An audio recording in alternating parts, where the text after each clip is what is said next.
What's going on, everybody? Welcome back to another day, another episode of The Daily Grind. I'm your host, 30NSG, and on today's show, we're going to be talking about, we got a couple stories. We got one about Dauntless, the death of a game studio. We're going to watch a video from Peak Ginge. We're going to watch that, or Gingy. We're going to talk about Xbox may be done with permanent console exclusives. We're talking about that, and we're going to talk about Borderlands 4. Borderlands fans aren't happy about Borderlands 4 Vault Hunters, and also Borderlands 4 seamless world and movement mechanics will make it hard for players to go back. If you guys like what we do here, we do this Monday through Thursday from 10 o'clock in the morning to about noon Eastern. We just talk about gaming news, conversations, videos, have talks with you guys with live chat. If you like it, hit that like button, hit that subscribe button. If you like to go above and beyond that, become a member as little as $5. What's going on, chat? Come on, Lucas. Come on, Roadkill, Jason, Roic, Travis, Hilly, Z, Waterbear, Stealth. What's going on? How's everyone doing? All right, what's going on, Heck? You guys are wondering, I have a nice little injury on my nose. Perfect, right? Look at that. What's going on, gamer? All right, let's start off with the Xbox story first. Hope everyone had a good weekend. We had a weekend. Parents came to visit. We had like our town does a little like golf cart parade. It's the second annual one. We like decorated our golf cart, and there's like 48. There was like 48 carts that were in the what's going on, Thomas? Inside the parade. It was cool. We go through all through the neighborhoods, give candy to the kids and stuff like that.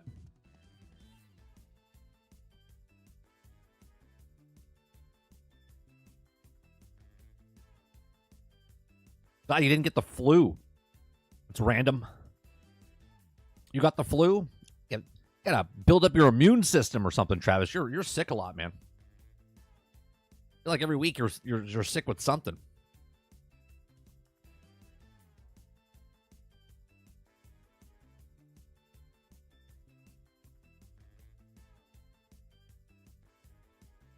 Lower my volume just a little bit here. All right. Let's start off with Xbox may be done with permanent console exclusives. Now, obviously, this is I feel like this is a bait title, right? We don't read the articles until we get on stream, so this is the first time we're reading this. But I'm assuming they're talking about Outer Worlds 2, right? Because it's coming to PlayStation. We saw it at the Game Awards. If you guys missed the Game Awards, we had Kingard and Greg Owen on the show on Thursday last week. I thought it was fun.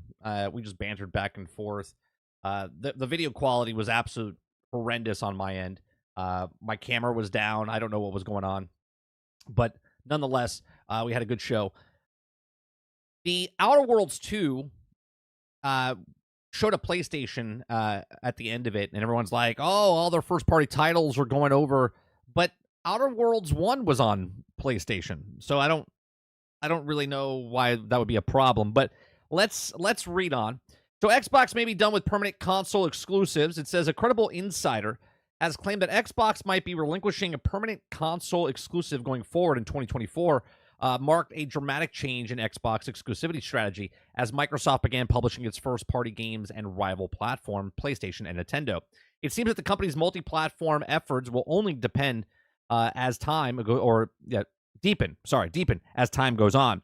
Earlier this year, Xbox top brass announced that 4 of the platform holders' first-party games, namely Pentiment, Sea of Thieves, Grounded, and Hi-Fi Rush, will head to PlayStation, Nintendo, and Nintendo consoles. And this major strategic shift came as a huge shock in Xbox fans. Did it? Did it come as a huge shock? I mean, I'm still confused because Xbox has been on PC, and those are two platforms, right? But now people are like, well, it's coming to the other actual console, so people are losing their mind. So the major strategic shift came from a huge shock of Xbox fans, as reportedly driven by internal pressure from Microsoft to recoup the $68.7 billion investment. To acquire Activision Blizzard over the course of 2024, more Xbox first-party games were announced in PlayStation 5, such as Doom, The Dark Ages, and Indiana Jones: The Great Circle. Now, the recent Game Awards 2024 showed revealed that the Obsidian upcoming Outer Worlds 2, there it is, will launch on a PlayStation 5 day one next year, further casting doubt that Xbox plans for console exclusivity. To shed some light on the matter, reliable Microsoft insider Jez Corden recently took to Twitter to claim its unfortunate future for Xbox fans. According to Corden, the era for permanent Xbox console exclusives is over, and previous upcoming Xbox console exclusives like Hellblade 2, Avowed, South of Midnight, etc. will make their way to PlayStation 5 and other competing platforms over time.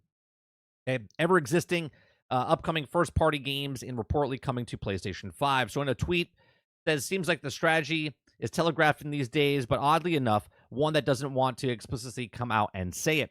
He says, and Jez says that it's because they don't want to just mandate it on teams that aren't set up for multi-platform simultaneously development. Okay. As for why Xbox has yet to announce the remaining console executives for PlayStation 5, Gordon says because the PlayStation platform holders doesn't want to be levied to mandate a first-party team that aren't ready for multi-platform simultaneously development. But they're already doing that. They're already doing multi-platform because of PC and Xbox. This likely means that every Xbox first-party studio is in the process of developing a PlayStation 5 and potentially a Nintendo Switch 2 versions of the current upcoming Series X/S console exclusives.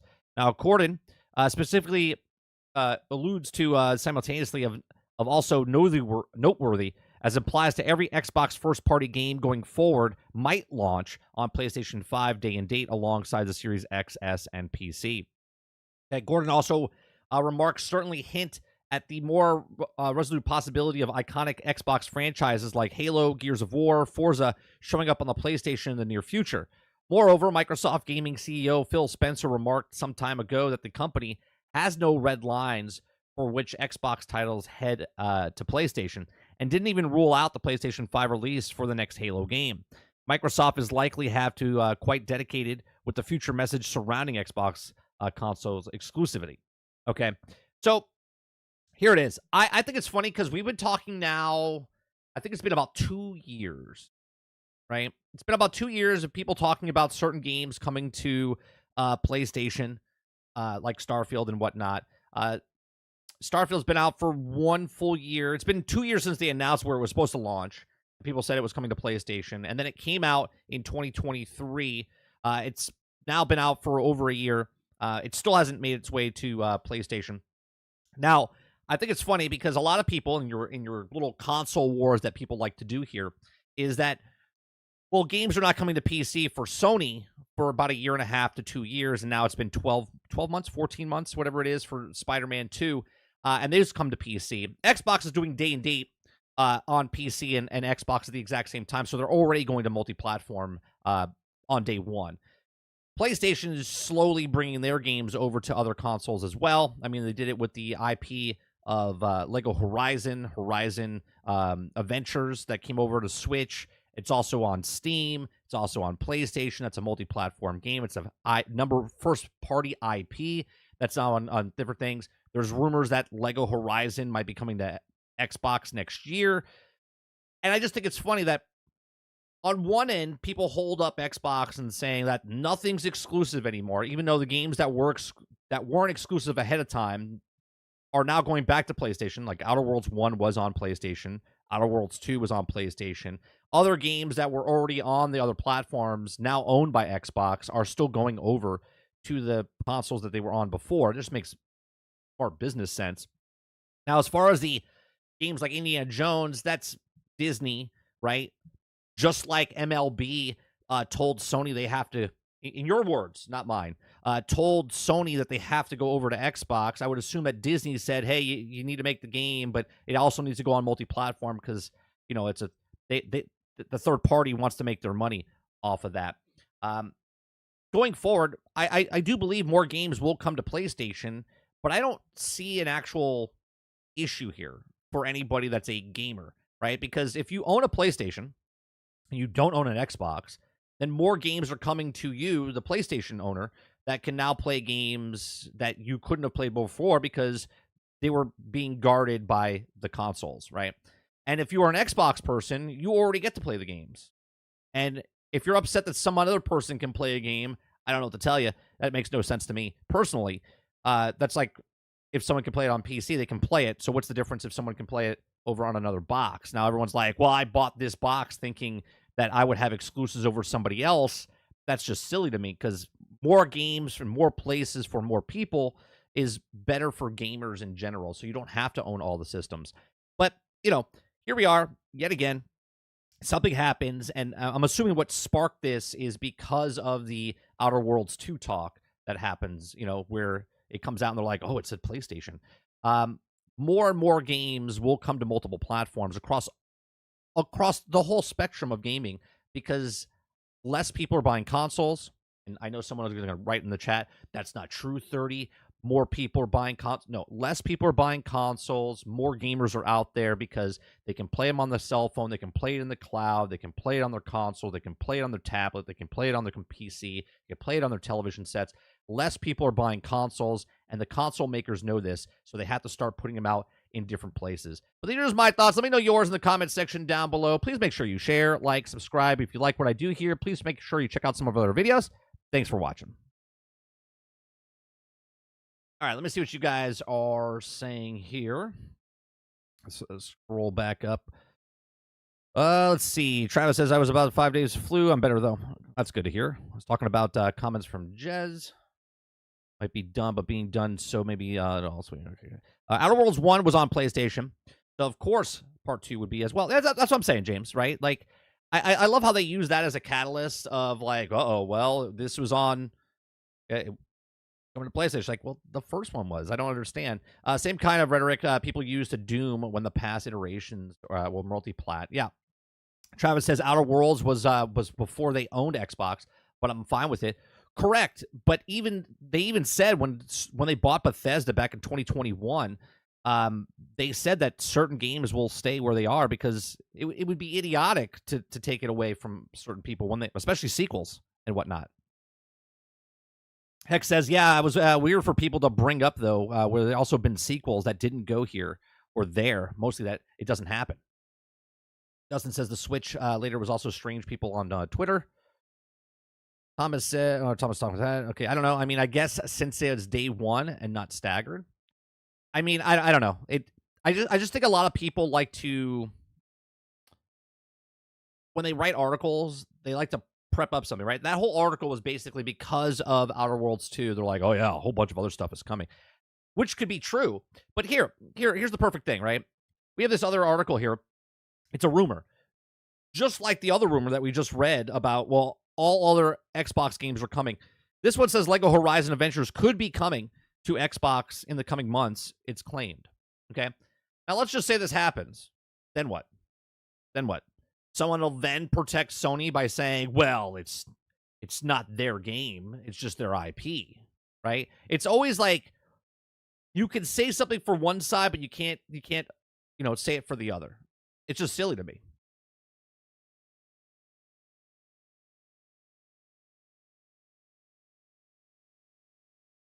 He says, oh, nice. We had a boat parade down here in the Intercoastal. Oh, yeah, I missed that. I used to go that when I was younger. I used to always go watch that down there. It's always nice seeing all the people's boats being lit up and stuff. Cool.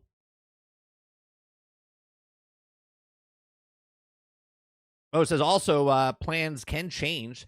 They will never be definite. Right, Mo. Right. What's going on, Mo? Good morning. So this is just repeating what has been said for checks and counters 743 times. Yeah, Krebsy. Yeah, nothing new here. I think the only reason this was written is because of the Outer Worlds 2 thing. 100%.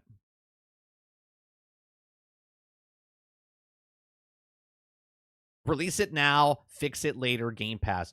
Jason, that could be said for any major game that's out there that's not even included into Game Pass or with Microsoft in any way, shape, or form. That's literally 90% of the video game industry right now. Release it now, fix it later. Mo says it's funny. Don't understand why folks are getting mad about it. Xbox is slowly taking over PlayStation from the inside right now, and there are only a few games on there, 10 that are on Xbox. Xbox knows they'll be irrelevant soon, so they have to turn to PlayStation to keep them. But what do you mean irrelevant? See, this is what I don't understand. Jason, you're pretty like non Sony fanboy, but sometimes your fanboy colors show pretty bad. What do you mean irrelevant? How is Xbox irrelevant when they put their stuff on all places? Seems like they'd be more relevant, wouldn't it? Like from a console standpoint, sure, you could say they're irrelevant because of console standpoint, but I don't understand. Travis says there also are also people saying that Intergalactic is the next Concord, despite us not even seeing gameplay. So come to a shocking realization that you're ready to keep up the hush hush people are morons. Yeah, I don't get what you can like. All I know is that they have a lot of like they put the Porsche logo in there. They put other things. Obviously, it's a Sony game, so they put Sony in there. They had a lot of brands in that trailer. That's a lot of money going out to other people. That's what I know. Altered says when a console starts to cost $800 and gaming laptop is discounted, cost is $600. No wonder why people are not buying a console. Fifth Horseman. Go on, Fifth Horseman. The reality is that after the Activision Blizzard acquisition, Xbox no longer needs to compete directly in order to survive, and it's free to pursue any it's free to pursue any strategy that feels like more players, more money. Yeah, but I think the reality, regardless about the acquisition for Xbox, Horseman, I believe the industry itself, okay, is all shifting, right? Third-party companies that were making exclusives for certain consoles are no longer making exclusive consoles anymore. They're putting them out on all platforms. PlayStation's taking their games, putting a multi-plat, meaning PC and PlayStation, PC, Nintendo, PlayStation, right? They're doing their stuff across the board as well. The industry is changing, right? They can't constantly do this with the player base they have, so they have to go out and get more player base. That's across the board. Go on, Sarge. Heck says this was by some no-name Arabian gaming outlet. I really wish there's a weak journos would also do their job and inquire the what is that production of Poke and get the details. Dude, shake my fucking head. If not the PlayStation, then form of these people. Let's see. Roadkill says except for Sony. Except for Sony for what? Moving their stuff over to other platforms?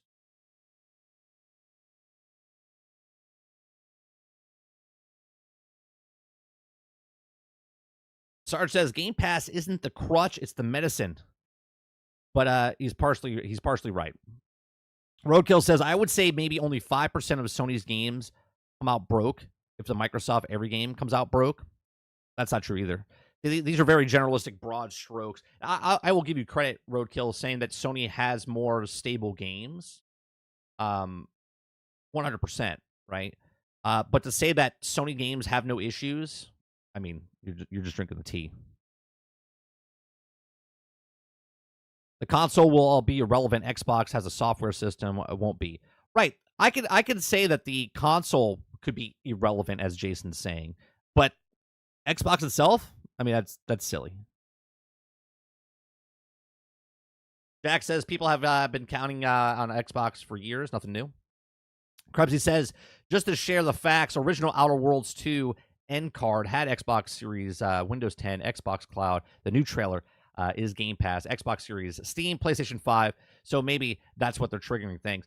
Well, it's just because it's coming to PlayStation 5. That's all you need, Krebsy, to trigger the things, is that it's coming to PlayStation, right? It doesn't really matter. Like, you could put it to 1,000 different systems, and no one would talk about it. But if it comes to PlayStation 5, they'll be like, they're losing all exclusivity. X says Xbox owns damn near half the gaming industry.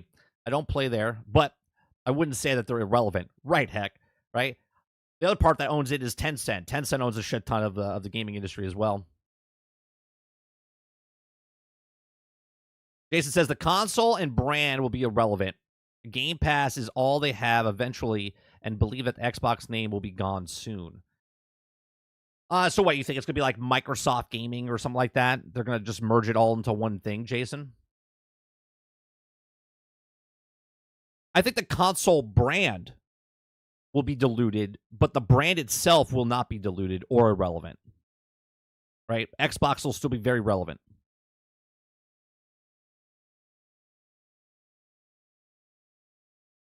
Let me see what you guys are saying down here.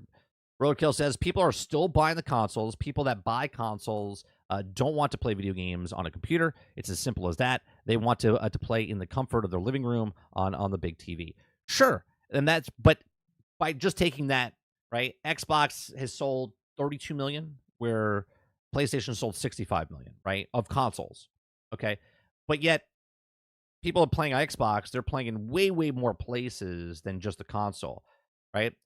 Sure, there's people that just want to play on console, but there's also people that play on phones, and play on PCs, and play on everything, and they can play those games wherever they want. Sarge says the more expensive consoles equal you not wanting to buy one. You'll also buy a PC. It looks here that you can also play Microsoft games anywhere. Convenient, right? What's going on, Argus?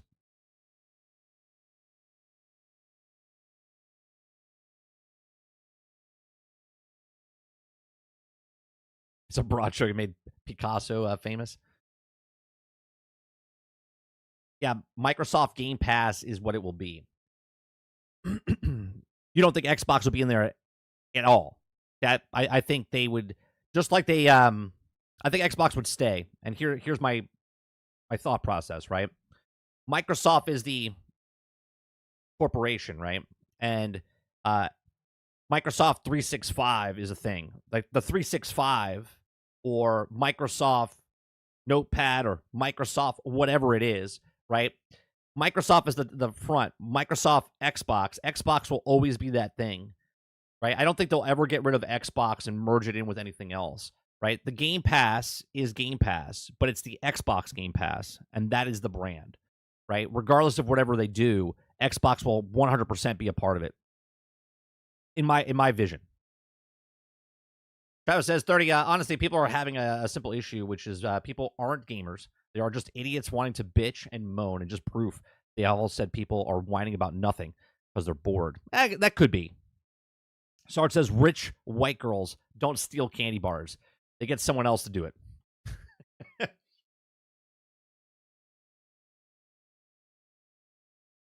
Sure.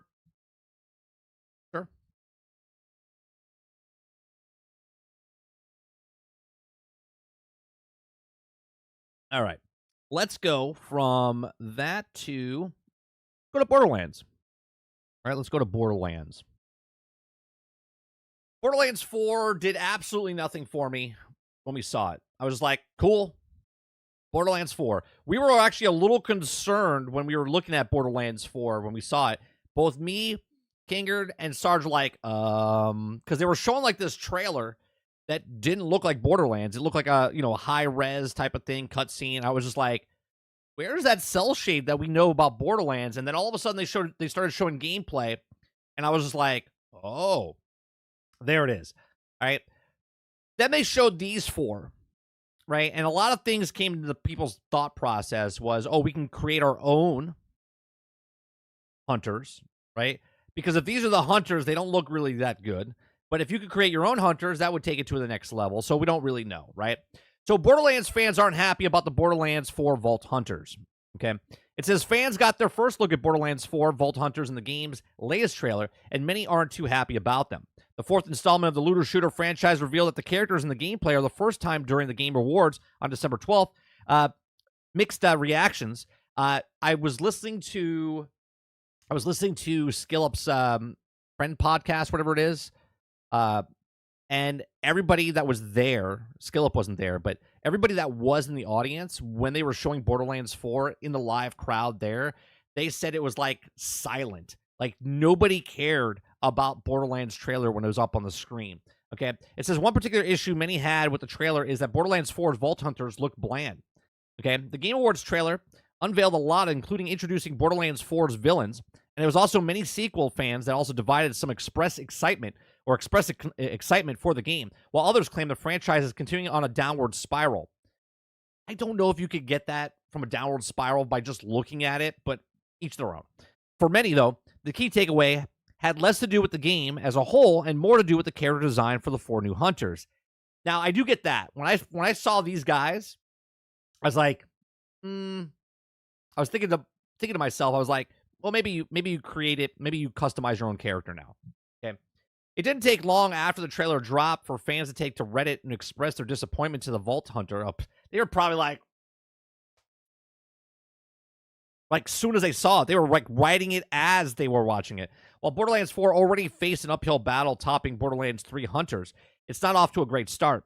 With many of the Redditors calling the new character bland, some went as far as saying they called them atrocious, okay, to say that the player's least favorite of the franchise. Of course, the way the characters looks does not necessarily indicate the game's quality, but many fans certainly not happy about what they saw with the trailer, okay? Some people saying, I really hope they aren't the final designs. I think this is kind of obvious why people find the new Vault Hunters boring at first glance. Oof, those Vault Hunters look bland. Okay. Not every fan had bad things to say about Borderlands 4 Vault Hunters. Some pointed out that while they also may not be as eye-catching as those of the early entries, they also are still not bad. Still, the reception of the largely negative, which probably not what Gearbox wanted. Some players say that Borderlands 4 could still benefit from its Vault Hunters, depending on how the game approaches their archetypes and gameplay. But as far as the appearance goes, the new slate of player characters may be disappoint fans of the franchise.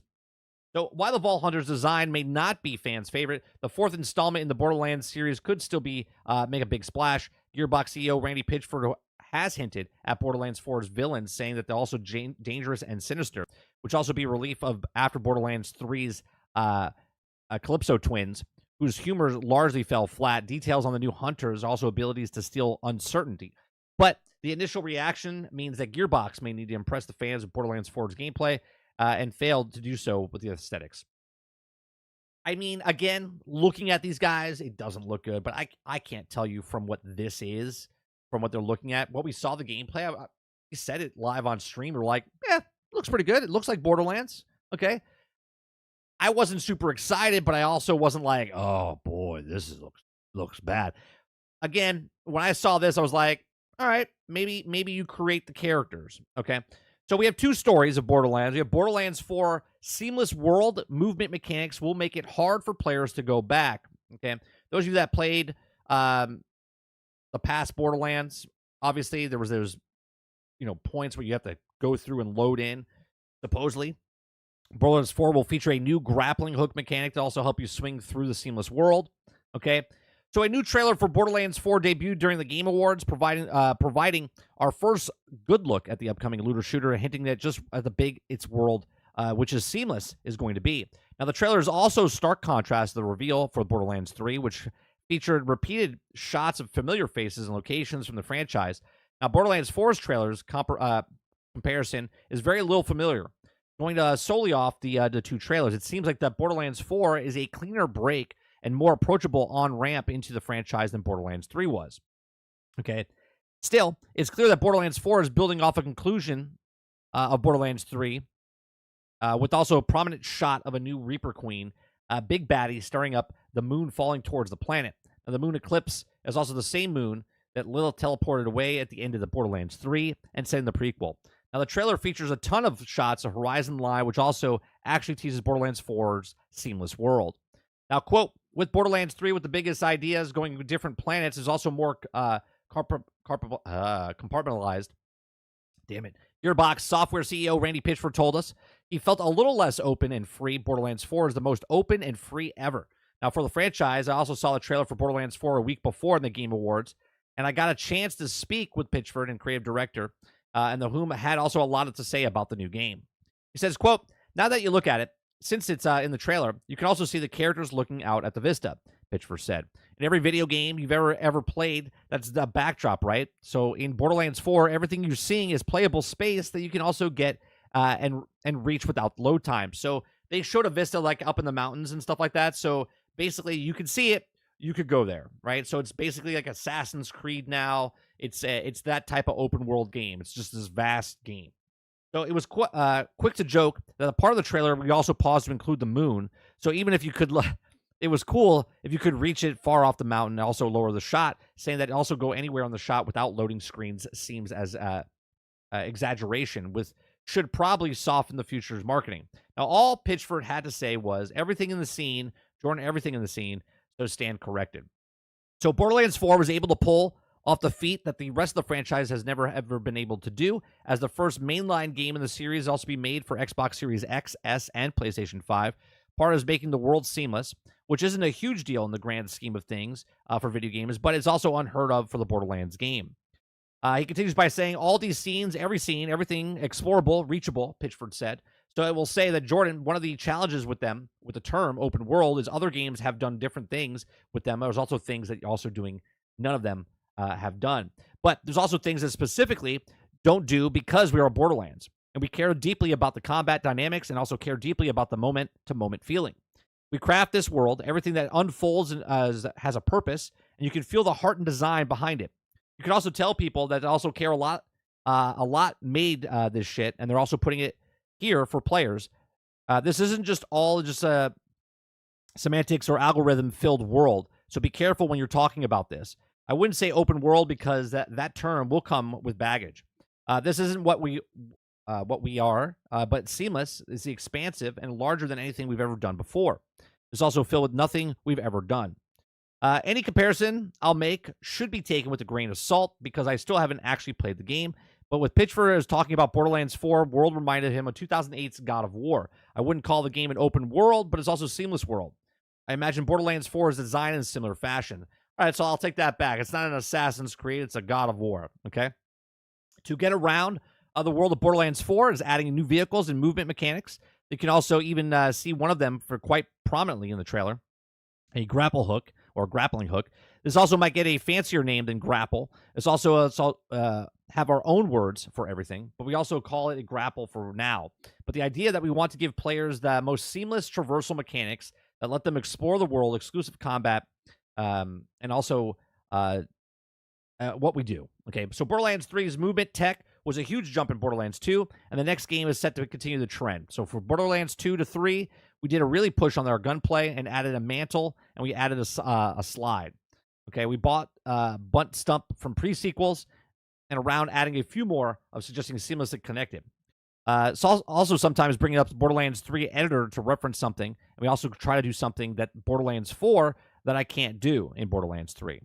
Okay, that's how I know that we're also doing it right. We just want the people who play Borderlands 3 and then try to play Borderlands 2, and then they're like, man, I missed the mantle. So what they're saying here, which I always say, is like if you have a game and then your sequel comes out, you just got to make it just a little bit more, right? So like the mantling and the gun stuff that they put in Borderlands 3, which I played the demo at a convention. I never played the actual game myself. It did feel better, right? So they had Borderlands 2 and they put better stuff in. Story was less, but the mechanics of the game were better. And in this one, Borderlands 3, now Borderlands 4 is going to have a little bit more, right? So it says, man, I missed that mantle. We've leveled up again, where we're going to be pretty hard for players to go back in and for Borderlands 3. And not to have some of these new tools, abilities are also giving players pretty much the right out of the gate. So Gearbox has been working on Borderlands 4 for quite a while, building up the Borderlands 3 improvements from start. From the main timeline perspective, we started working on Borderlands 4 before we shipped Borderlands 3, Pitchford said. So some of the people who were also working on Borderlands 3 joined the Tiny Tina Wonderland team, and after Borderlands 3 shipped and worked on Tiny Tina's Wonderland, and after Tiny Tina's Wonderland, a lot of the people were working on the joined Borderlands 4, okay? The implications of the statement would also Gearbox is already working on whatever comes to after Borderlands 4 and probably has been for a while. Now, Pitchford agreed with the thinking, but did not officially confirm whether or not Gearbox is working on another project at this time. Borderlands 4 is scheduled to launch on Xbox Series X, S, PlayStation 5, and PC in 2025. Now, I don't know if it comes out early or if it comes out late in the year. It all depends. It'll be very interesting to see if 2K, because 2K does own Gearbox, right? They still own Gearbox, don't they? They didn't sell them off yet. Or did Gearbox get sold off? My point is, if they're still owned by 2K, okay, because I forget. If they're still owned by 2K, I can't see them releasing Grand Theft Auto 6 and Borderlands 4 so close to each other. I mean, obviously the company would dominate anyway, making a crap ton of money off both games. But I just don't see Borderlands 4 coming out too early in the year, but we'll see what happens. I think this is interesting. I mean, obviously, I think you have to do a little bit more. Krubsy says Take-Two bought Gearbox from Embracer. Take-Two owns 2K. Okay, so there you go. So I don't see them releasing it around the same time, but I could be wrong. Overall, I think this is good where you had the base of 2 and 3 came in, and then now 3's here and 4 comes in, and they do a little bit. I think the open world stuff is be cool. I mean, we've said it in Borderlands 2. I was like, man, I wish there wasn't those load screens in between and it's just wide open. Doesn't really take much away, but it's one of those things that, just like they said in the article, like the mantling from Borderlands 3. If you go back to 2 after playing 3, you're like, oh man, I missed the mantle. So I think 4 to 3 to 2, you'd be like, man, I wish there was that seamless open world type of stuff going on there. Let me know what you think.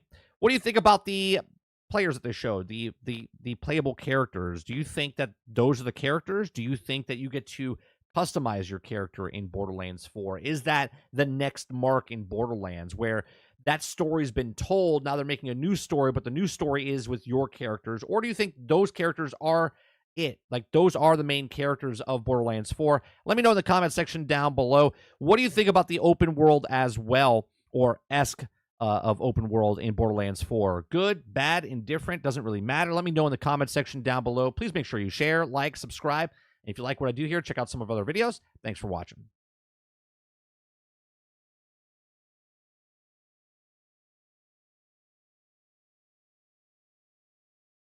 All right, let me scroll back up. Lots of chat today. Nice to see a lot of people talking.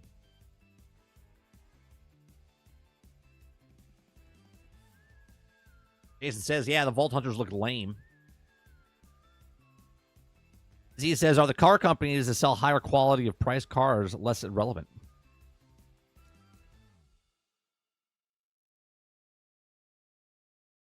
But the way it looked, they better have some very good writing and have some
give it more credence that it was something like that.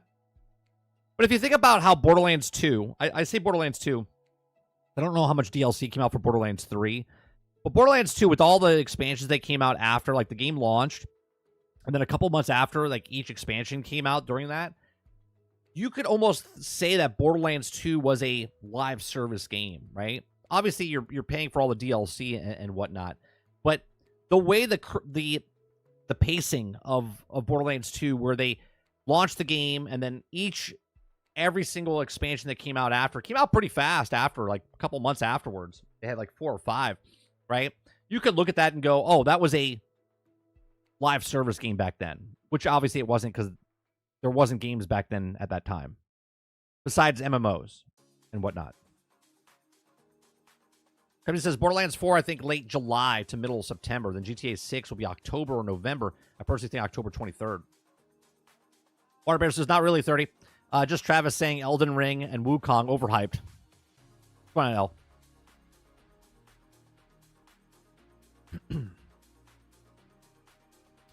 Cody says, do the Vault Hunters look bad? Sure. I don't care as much as how the characters look, as the gameplay is good, and I haven't really seen any gameplay. Yeah, again, I'm indifferent right now. I don't really look at what we saw and be like, it looks like shit. I thought it looked good.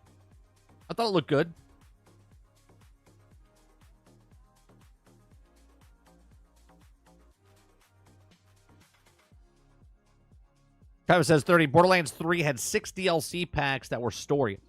Were they pretty fast afterwards? Maybe they just stick with it. You know what I mean? Maybe they just stick with the way they do, where you pay for all the DLC.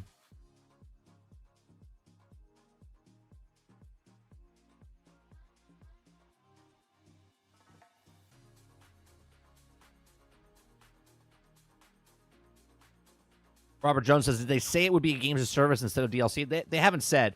Borderlands has always done the pay for DLC type of thing, which I'm fine with, by the way. That's the way I think it should be.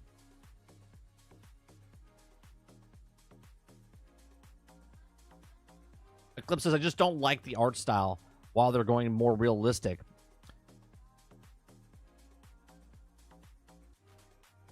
I care how characters look. I'm not going to pretend that I don't, but it can be overlooked depending. Well, I think it can be overlooked in this, heck, because you're not actually looking at your character except in the cutscenes and whatnot. You know what I mean? And here's the funny part. When you first look at the original Borderlands, the characters didn't look badass. We just didn't know who they were. But then we got to know them, and then you started using them, and you're like, oh, these characters are cool. And then so on and so forth, right? Now that we have Borderlands 1, Borderlands 2, Borderlands 3, now we're looking at this, and we're like sitting high on our horse going, oh, these guys look terrible.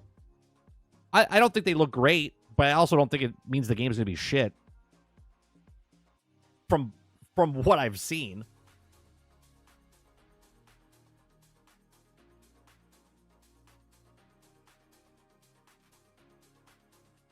No, it's not because of the female lead character, Nate. It's for a bunch of other stuff that's happening behind the scenes. It's not... One does not lead to the other. Having a female protagonist doesn't make it woke. It's other things that are happening that people are talking about. I mean, there was literally an article about 2 years ago that we covered on, and I forget it verbatim, but it was along the lines of that Grand Theft Auto 6 will not be as the dark humor as it is in the other ones. And that was 2 years ago.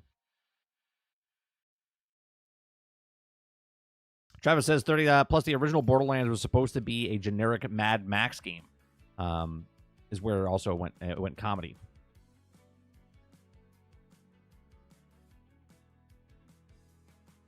Or like, well, Borderlands 1, Travis, was a very niche market.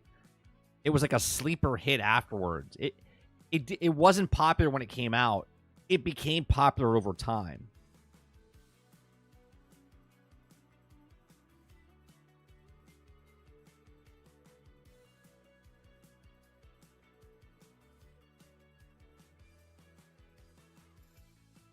Titan says modern writing canceled Handsome Jack. Did it? Can you draw a line from that to that?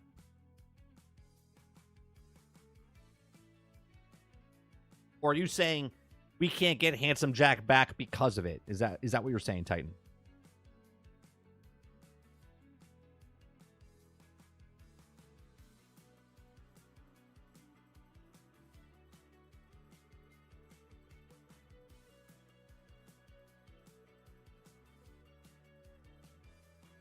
Lucas says, do you guys remember how OG Borderlands look when they changed it to cells? Hey, there was also backlash. I don't remember the backlash for that, Lucas, myself.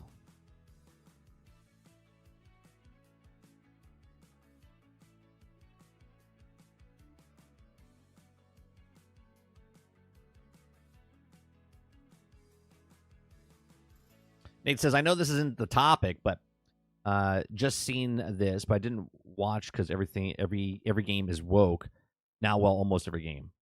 So you're bringing up a topic you know nothing about, and you're just asking a question? I mean, if you take for everything for just black and white, then yes, it's woke because there's a girl in it. But that's not what makes things woke.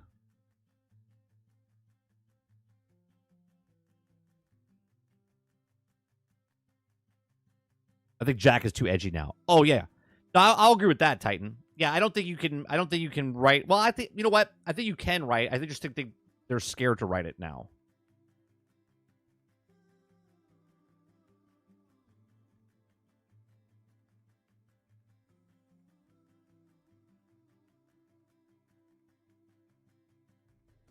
Borderlands 4 is supposed to be woke now? Who said that? Who said Borderlands 4 is woke now?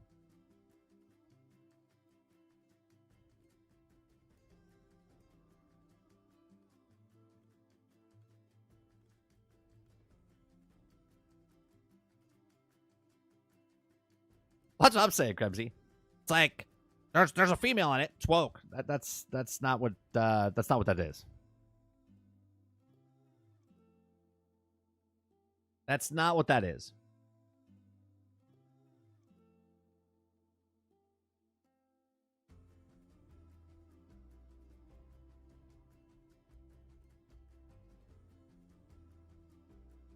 X says, scared of who, though? Outrage from people who ain't supporting the games anyway? No, I think it's more of... How do I put this? It's people in the industry, heck, like coworkers and stuff, right? Like when someone says something... You ever been at a table or out with friends, and one of your friends says something that kind of out there, but nobody says anything? It'd be like, hey... You know what I mean? Like that moment, that's what it is in the industry. So somebody doesn't want to say something to make everyone else be like, oh, you know what I mean? So everyone's kind of just plays it safe. They don't want to rock the boat in any way, shape, or form, because if they rock the boat, they might lose their job. If they rock the boat, something might happen in some way, shape, or form.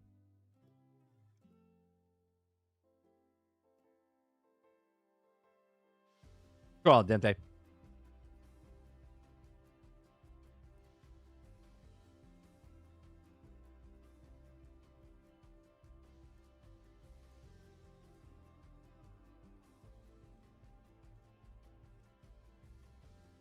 All right, we got a couple of other videos I want to watch. We got one that came out this morning for Austin recommends Marvel Rivals review. I want to watch that. I also want to watch this thing right here because Dauntless, I don't know if a lot of you guys played Dauntless.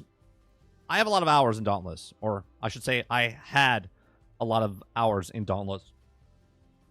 And Dauntless basically took the game out back and went pa, pa, pa, and then walked away from it because what they've done, I'm not going back to play it because there's really no issue or no reason to play it anymore for me. If you're a new player coming in and you want to play Dauntless, then by all means, go ahead.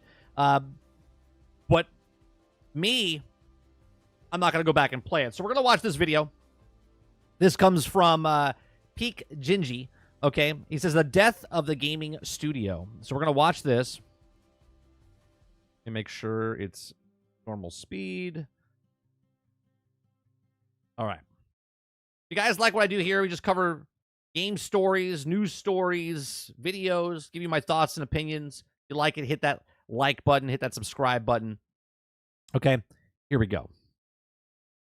In 2014, a video game studio was established by the name of Phoenix Labs. It was headed up by Jesse Houston, Sean Bender, and Robin May. 3 former Riot Games employees setting out for greener pastures because I can only imagine that creating a game like League of Legends must be a pretty taxing experience. This studio would go on to produce Dauntless, a game that takes heavy inspiration from Monster Hunter but runs its own race with a more cartoony art style and MMO mechanics. And another game that I admittedly don't know a whole lot about, known as Fae Farm, which is a classic farming sim cozy game with fantasy elements. Whilst not being quite as good, Dauntless offers a competitor to Monster Hunter in a free-to-play market. Or I guess I should say that it did. A recent update that was poised to be the relaunch and major comeback for Dauntless has proved to be a pretty miserable experience for just about every player involved, with most of them They completely... Before he even gets to it, because he will get into it, I would assume. So I played Dauntless, I want to say about close to 300 hours over the years, okay? And I had pretty much every weapon, right? I still have all the armor sets and stuff like that that I earned and got. What they've done is they've basically taken all the weapons away from everybody, okay?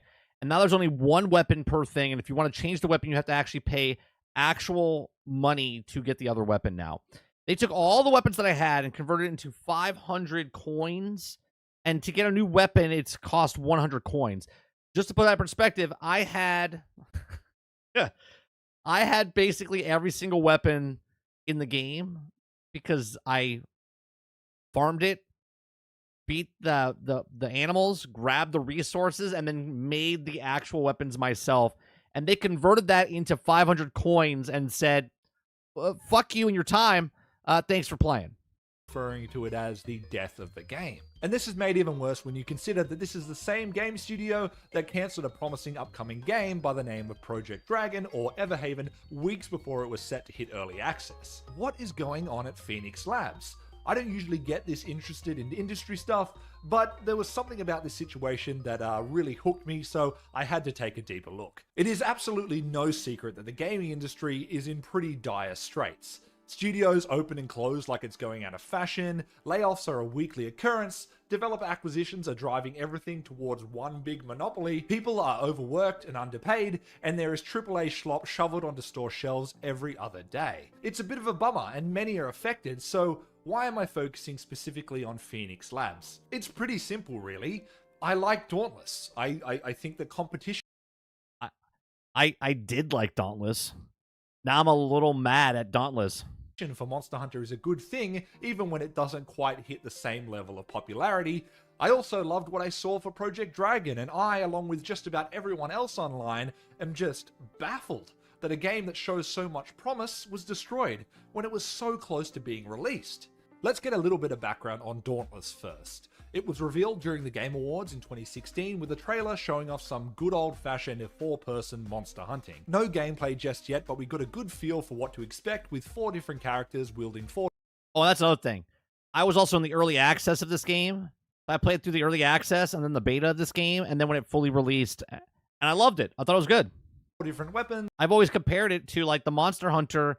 I was like, it's an easier Monster Hunter game to get into, and like if you drop it, you can always come back and play it, right? Much less, right, daunting than if you played Monster Hunter, stopped playing Monster Hunter, and came back and you're like, what the hell was I doing? Wearing 4 different sets of armor, facing down some shadowy owl-like creature. It got the point across and it grabbed people's attention. It was a co-op monster-slaying MMO drawing heavy inspiration from the likes of Monster Hunter, Dark Souls, and World of Warcraft, with a cartoony art style to ensure it had longevity and would age well. A pretty solid foundation, I think. Dauntless would go on to launch its alpha in 2017, followed by its beta in 2018, and its full release in September of 2019. A release schedule that you may notice overlaps pretty heavily with Monster Hunter World, the most popular Monster Hunter game of all time.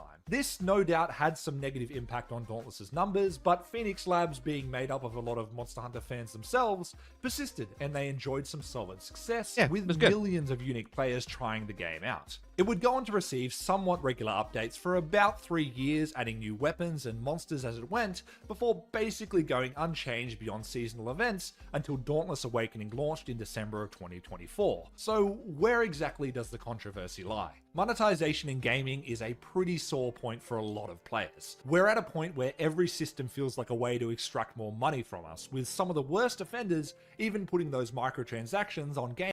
Pay to win with $20 sound settings. Gotta love it. Gotta love modern gaming. Games that already cost like $100 to buy in the first place. Dauntless, however, is a free-to-play game, and like most other free-to-play games, it needs a way to remain profitable so that the devs can continue to produce content. In its original state, Dauntless was set to launch with loot boxes. However, after feedback, these were removed, with Jesse Houston stating at the time that they wanted players to be able to achieve rare weapons and equipment. Real quick, it says, while there would be microtransactions in the game, the developer planned to limit the cosmetic items and temporary boost rather than require players to access game content. Now, Houston said it important to them that the players shown wearing rare armor and weapons in the game got those through skill and not deep wallets. While initially they had offered cosmetics through loot boxes with the game, the team opted to remove the following criticism towards the growing trend of loot boxes that raised in October of 2017. Instead, they allowed players to directly purchase cosmetics in the real-world funds for monetization purpose. Houston, also who had previously worked at Electronic Arts and Mass Effect 3, one of the first games to introduce loot boxes, said that they also wanted to give players a clear relationship to the content and that they're purchasing. In the decision to eliminate these, instead, Phoenix Labs opted to use Battle Pass system using Hunt Season Passes, providing a rotating set of cosmetics and emotes. Dauntless was one of the first games that when I completed a Season Pass, I would purchase it because I played it and beat it. And I was like, oh, you know what? I put the time in. I like the rewards. I'm going to give them money. Okay? Equipment through skill and not through having a deep wallet.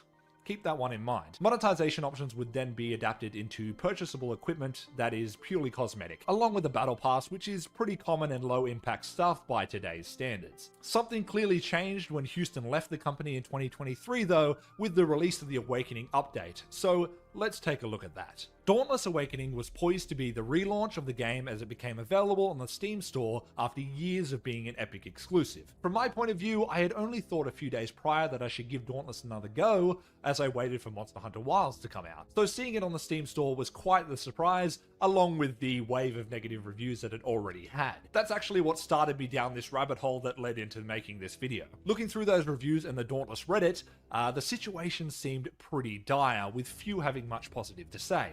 Still, I thought to myself I might as well give the game a few hours to see what all the fuss was about. It had been a while since I'd touched Dauntless, and yet as I loaded in, I noticed straight away that the weapon on my character's back was absolutely not my weapon of choice.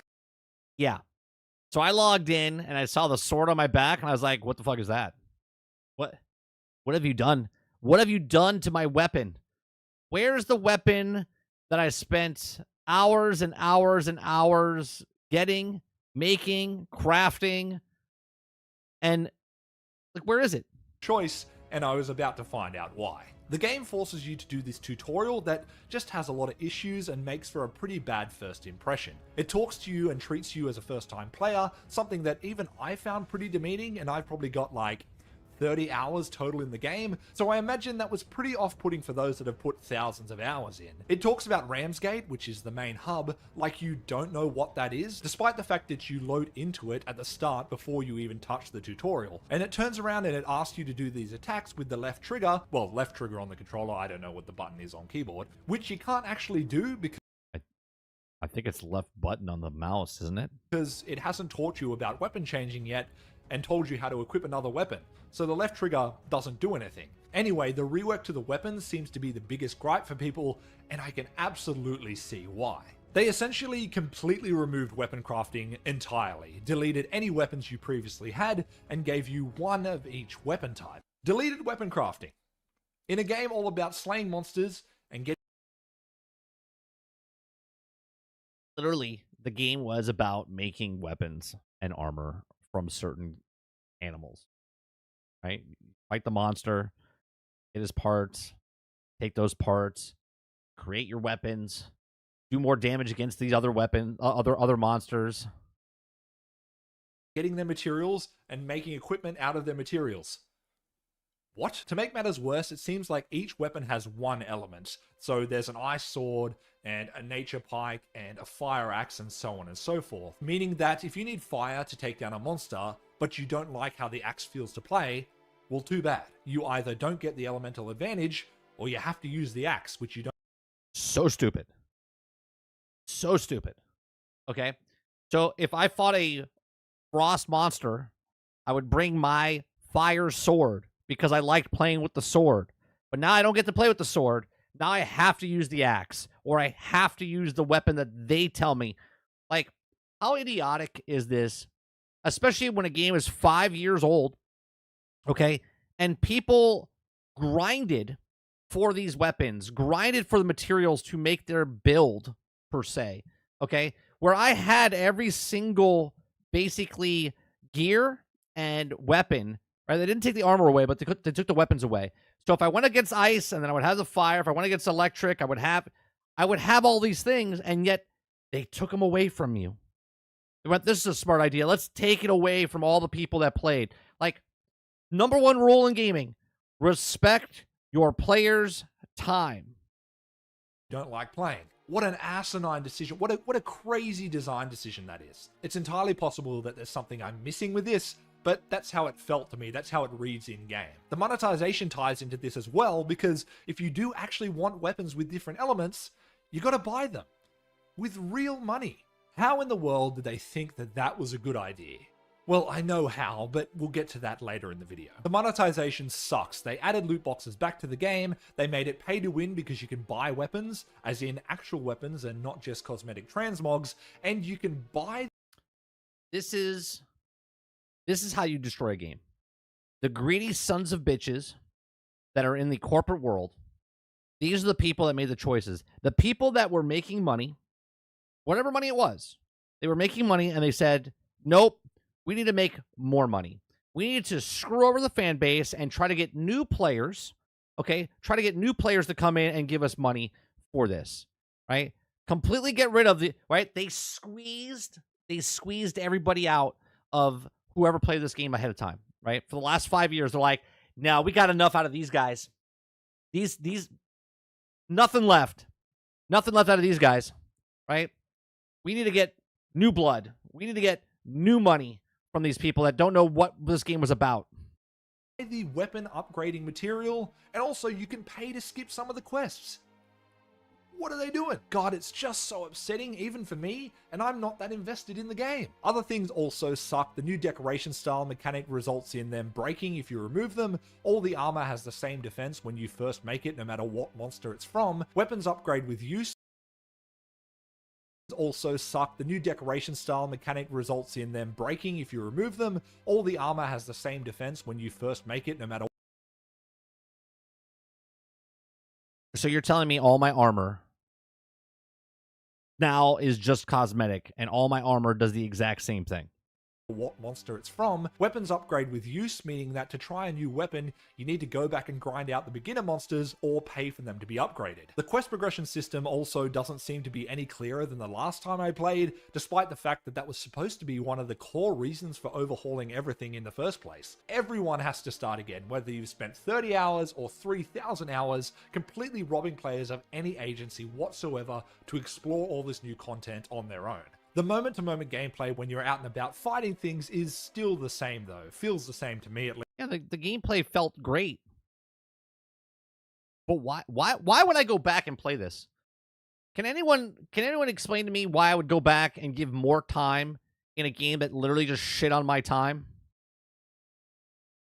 Least, if not a bit buggier, which I think comes with a engine change of some kind. So I didn't mind the actual playing of the game, but all the other little bits and pieces really left a pretty rotten taste in my mouth. It also doesn't help that the team just seems to have their head in the sand, ignoring the storm and either trying to ride it out or accepting that the game is done and letting it breathe its last whilst trying to just get every little bit of money that they can before it goes offline. They've said things like the paid weapons will eventually be available to everyone in time, but like, it's too little too late at that point. To that point, and not to continue to just compare Dauntless to Monster Hunter over and over again, but like, we've seen what happens to these style of games when the developers listen to feedback and implement what the players are saying. Like, we've just heard that the Monster Hunter Wilds full release will have a lot of changes from the beta because of feedback from the community. So like, it just sort of writes itself. Like, you have the example right there. It is insane, dude. And the primary issue is that this was supposed to be a relaunch. This was an opportunity to Right? This was supposed to bring this insert Obi-Wan Kenobi. You were supposed to be the chosen one, Anakin. Nope. Nope. You completely fucked it up, right? You were supposed to be balance to the Force. Not really, but you were supposed to be a game that was, hey, it's a relaunch. Let's bring more people in. Let's do it again. Nope. They're like, no, let's fuck over everybody. Let's completely ruin it for everybody, right? And the new people, enjoy your 100 new people that came into the game to play it. To make good by the existing player base, as well as draw in a bunch of new players as well. But what they did do was screw over the existing players, which leads to them leaving negative reviews and shitting on the game, which then deters new players from even giving it a try. Good. You shouldn't play this game. You shouldn't play this game. Because you know what? They will screw over your time. They don't care. They don't give two shits about your time. Nothing. Okay? Take it from me, a person that has over 300 hours in the game, and they just shit all over me just so they could go for your money now. In the first place. It's such a shame, dude. And then there's Project Dragon. And I would say don't get me started on Project Dragon, but I'm here making a video about it, so I'm going to get started on Project Dragon. Officially called Everhaven, this was set to be a grid-based crafting game drawing inspirations from a range of cozy titles, as well as Minecraft and Breath of the Wild. And it looked gorgeous. A few months after cancellation, all of the assets were released by the artist that made them, primarily Nicholas Cole, who were also fired as part of a round of layoffs that happened in May of this year. We got to see something that could have been a peek behind the curtain with a range of clever characters and mounts and creatures and environments. Hell, a playable demo exists. Or it existed at some point. We have footage of the character creator and just general gameplay. This game was in development for 4 years. Pretty much since Dauntless launched. And to add insult to injury, it was only weeks away from its announcement and eventual early access when it was canned, as it was set to debut in the Summer Game Fest 2024 highlight reel. There were some that tried to shop around for another investor and publisher, but that was squashed by Phoenix Labs' new and secretive owner, Fort, or Forte, or Fort Labs, whatever you want to call them. Thor from Pirate Software, the world's most wholesome game dev and that guy everybody knows from YouTube Shorts, even got involved with this and reached out to Fort to try and get the rights to the IP and launch the game with the resources he has available, but they just didn't respond. Bro, how a company that had the IP that's going to do nothing with it, they're just throwing it away. 4 years of development. Pirate Software is like, hey, how can I get a hold of this? We'll pay for it. We'll take the IP from you. They're like, nope, we don't want you to take that from us. We had a hard-working thing, but we're just going to put it over here. No one's going to work on it. You're not allowed to have it because we don't want you to have our stuff to have other people to actually... No, we're going to keep it in our back pocket. Thanks. To him. It appears that they're not going to relinquish the IP for Project Dragon. After I found out about Project Dragon, I found that to be very, very compelling. Found out all the companies that were involved and reached out to those companies to see if there was a chance that we could obtain the IP, rehire some of the members of the team, and go forward with that game. Company never responded to us. In fact, they didn't respond to anybody. This is a true travesty, and we Amazing. get a brief glimpse at today's real villain. All of this leads to the question, what the hell is happening at Phoenix Labs? The studio's output looks like this. They opened in 2014, released Dauntless in 2019, and released Fae Farm in 2023. Now, a decade with only 2 games to show for it isn't necessarily a bad thing, especially when one of them is a live service MMO. I mean, larger studios have done less with more. In 2021, Phoenix Labs was acquired by Garena, a Singapore-based publisher and developer, which allowed Garena to establish a more international presence and Phoenix Labs to continue their support of Dauntless and open up new development opportunities. At one point stating they were working on almost 10 projects in total across 4 locations. Seems like a pretty good problem to have. Pretty good spot to be in, but unfortunately, there would be dark times ahead. The studio would become independent once again in February of 2023 after a management buyout, which would then lead into them cutting almost 10% of their workforce in May of that year. In May, developer 9% of the workforce in order to focus on a few releases. Studio CEO, co-founder Jesse Houston. Phoenix Labs laid off 34 staff members across the publishing. With the stated goal of this round of layoffs being to focus on new releases. Things would unfortunately go from bad to worse when Jesse Houston, the co-founder and seemingly core moral compass of the entire organization, would step down in September, and 23 more staff would be laid off in December. As the spiral continued at some unspecified time during 2023, Phoenix Labs was acquired by the aforementioned company by the name of 4's. This acquisition was not publicized or announced in any way, and only came to light in May of 24 when it was said to have occurred over a year prior, which you'll probably notice lines up pretty well with Phoenix Labs splitting from Garena. Now, what is the problem with having a parent company? Nothing. Inherently, a lot of smaller companies need larger companies to help keep the lights on so that they can continue to produce their product. But this particular parent company, 4's, is a venture capitalist, blockchain focused. Well, there you go. There you go. Fort is a premier of chain solution for blockchain products or projects. Company. There you go. Cryptocurrency strikes again. There Following you the go. acquisition, we got all of the previously mentioned layoffs, then more than 100 staff were laid off in May of 2024. All of the studios in development projects were cancelled, one of which was Project Dragon / Everhaven, and then we got a massive relaunch of Dauntless that is completely counter to the original game's vision, crushing equipment crafting, which is a core part of this style of game, implementing toxic monetization, and just all in all making for a miserable player experience. And I don't think all of this is a coincidence. And so there's not a whole lot left to say really. This is but one example of a hyper-capitalist, profit-maximizing company tearing apart a game studio at the seams, trying to nickel and dime their players for every cent they're worth, and decimating consumer confidence in their product while they do it. It's pretty rampant right now throughout the industry, but to me, this one stings in particular.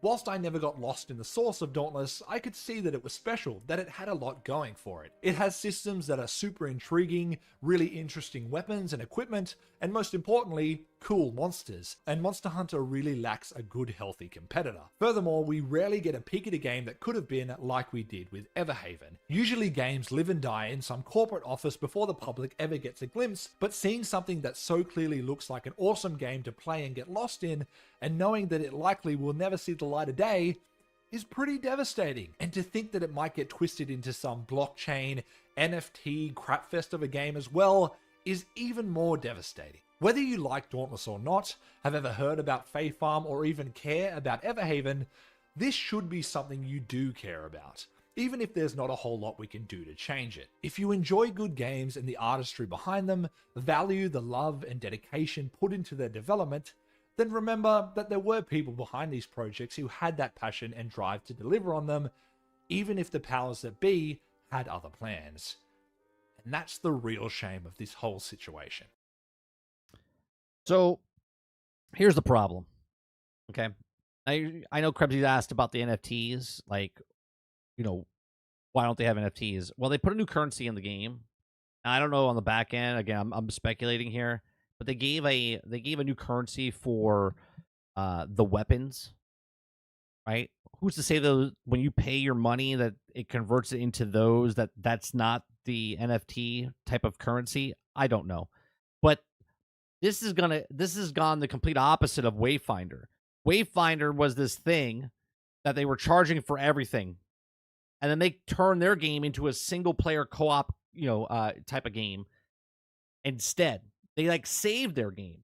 Dauntless was what Wayfinder is today, and yet they converted Dauntless into what Wayfinder was before they turned it into the game today. It's like, why? I'm deleting this game off of my Xbox. I'm deleting it off of my Epic account.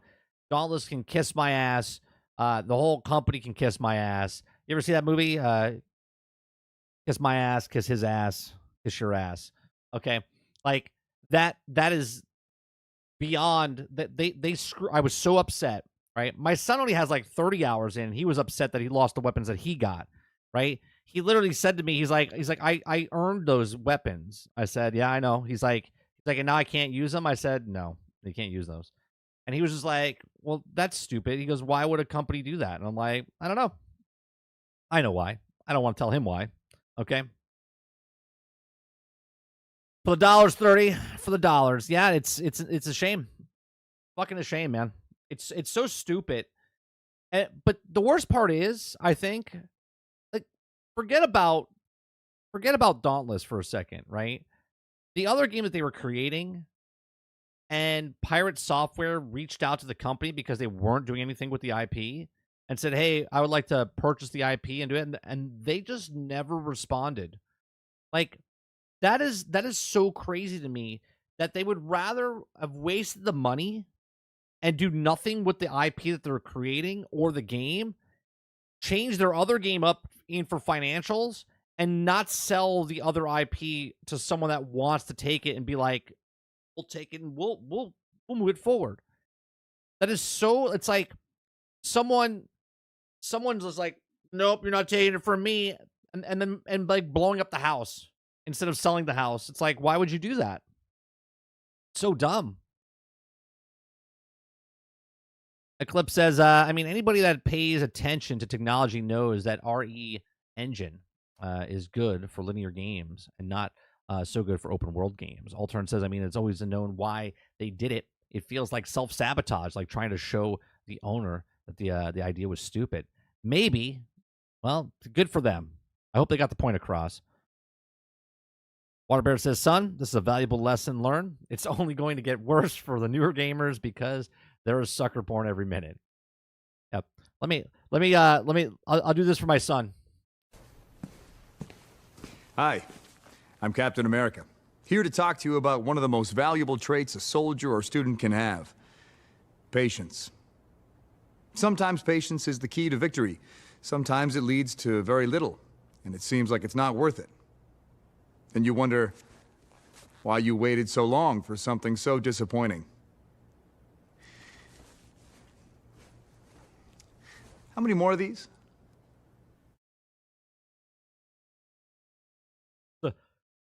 So fucking dumb.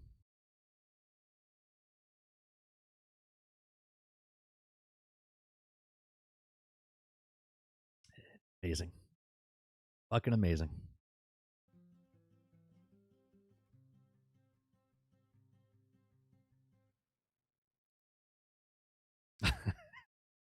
It never gets old. It never gets old.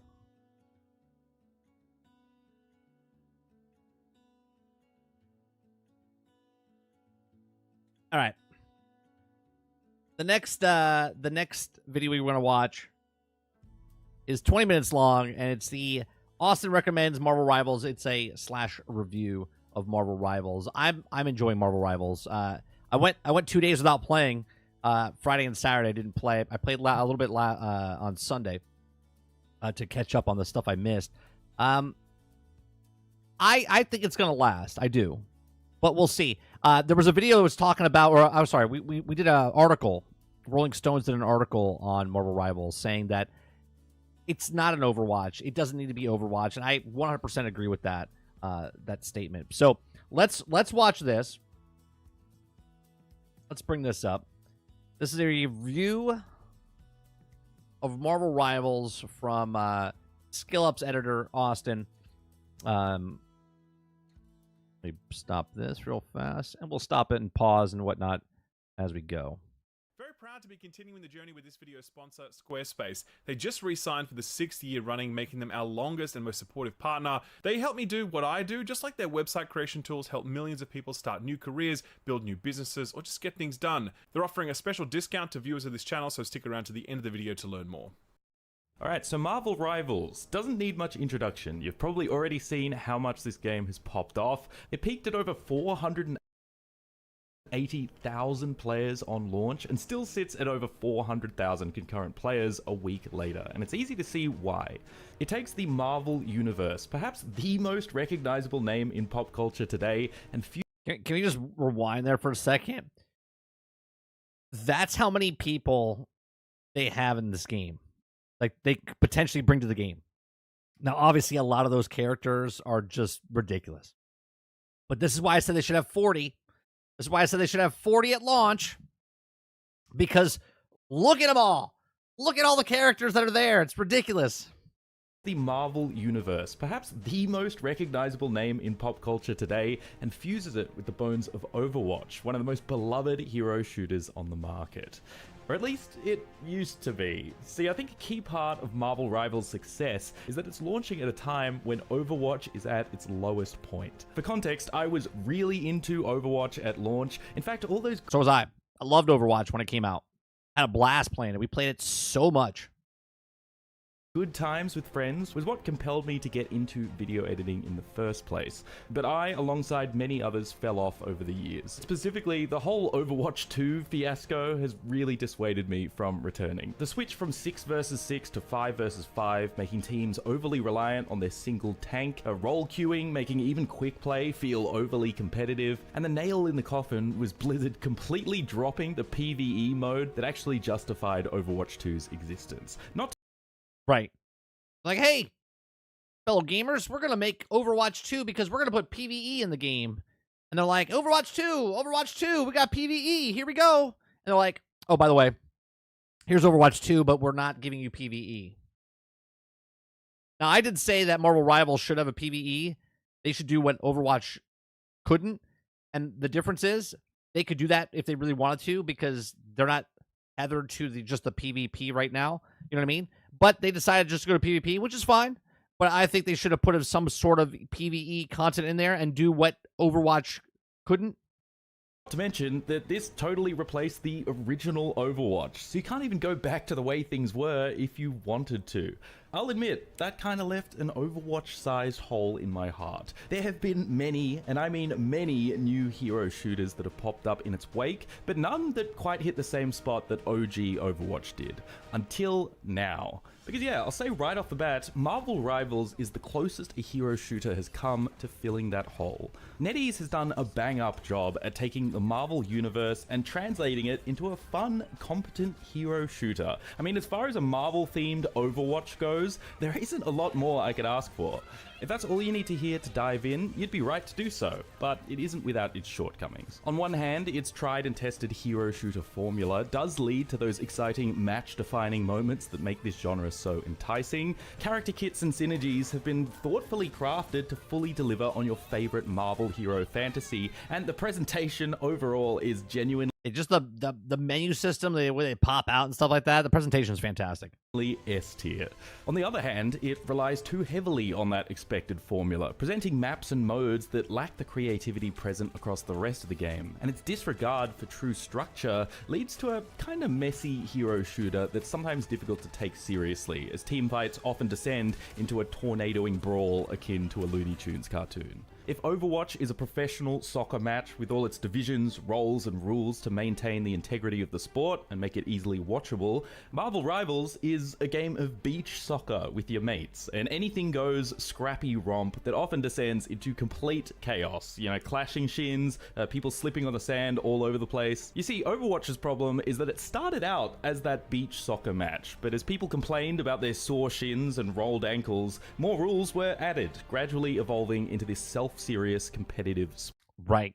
And this is why I've said that Marvel Rivals shouldn't go the same route. Now, obviously, there is a tournament section. Obviously, there's very competitive. People want to do certain things. People want to do role queues and stuff like that. But Marvel Rivals, NetEase, I should say, take Marvel Rivals and not make it Overwatch. Don't make the same mistakes as Overwatch did. And that's even going super competitive. You can have a competitive scene, 100%. But don't start messing with the characters for the 1% of the 1%ers. You see what I'm saying? Don't change your game for the 1% of the 1%ers, the tenths of a percent. Okay? Keep it fun. Keep it what it is. Don't make it what Overwatch was or is. The reason people want to play it is because it's Marvel. The reason people want to play it is because they want to use the characters in Marvel and feel OP and have fun doing it. When you start taking that fun or you start tweaking that fun because you want to make it competitive, and now this is the meta, or this is the meta, or that is the meta, that's when people start going, I'll see you later. Sport. And that's fun in its own way, sure. But I think it's left a lot of people wanting to go back to those beach soccer days. That's right. Where everyone was just in it for the joy of the thing. And that's where Marvel Rivals steps up to the plate.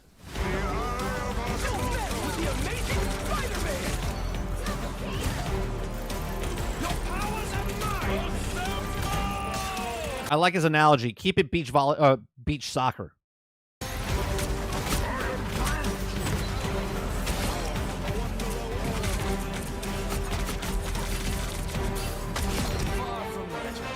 Marvel Rivals has, for lack of a better word, the sauce. There's a remarkable level of visual cohesion and attention to detail present across every element of this game. From the UI, with its flashy animations for merely clicking tabs in a menu, to this awesome pop-out parallax effect when hovering over character portraits. And I mean, look at these character designs. They are genuinely peak. They're familiar, yet find a fresh take with such bold silhouettes rendered with striking line work and harsh rim lighting to push the comic book-like visual style. And the roster... The best word that he used there. Comic book light. Or like, right? That's what you want, right? Imagine a comic book game feeling like a comic book game. It's amazing. I know it's so hard to get through your head. It isn't just the A-listers you'd expect from the MCU, but obscure ones like Jeff the Land Shark, who I literally had no idea existed. They've even got Squirrel Girl, who's low-key kind of busted. Honestly fitting, given that they're all kind of busted. That's what makes it fun. Okay, here I was watching Shroud. I was watching Shroud yesterday. It was his first YouTube stream, right? And I was watching him play. And because I don't really go to Twitch very much, but he was over on YouTube, and he was talking about how Iron Fist is not OP, right? He's like, in the lower tiers, he says in the casual play, Iron Fist is super OP. In the other tiers, certain people are OP. He's like, that person's not OP. He's like, every single person is broke in some way, shape, or form, and that's what makes it fun. The difference between each of the characters is exactly that. If Squirrel Girl is broke, but then another person's broke, what is the rock to this paper? What is the paper to the scissors, as I've been saying for the last couple weeks? The team-ups, the synergies of the team-ups puts that even better on there. That's the dynamite, right? If someone's rock, paper, scissor, that's the dynamite that you bring in. She's single-handedly beaten some of the biggest villains in Marvel history. That deep understanding of the Marvel universe is perhaps most present in the character kit design. Almost every one of these characters plays exactly how you would hope them to, without compromise. Iron Man is a DPS who fires repulsor blasts from above, can hit enemies with a uni-beam if they get too close, and can fly indefinitely with no fuel system or anything to hold him down. Similarly, a Rocket Raccoon can scurry along walls and use his jetpack to stay slippery, while supporting his allies with all manner of gadgets, whereas Cloak and Dagger is a support who's perfectly positioned as a sort of dual character that shifts between healing and damage capabilities. Captain America is a super agile... I've been playing so many games of Captain America.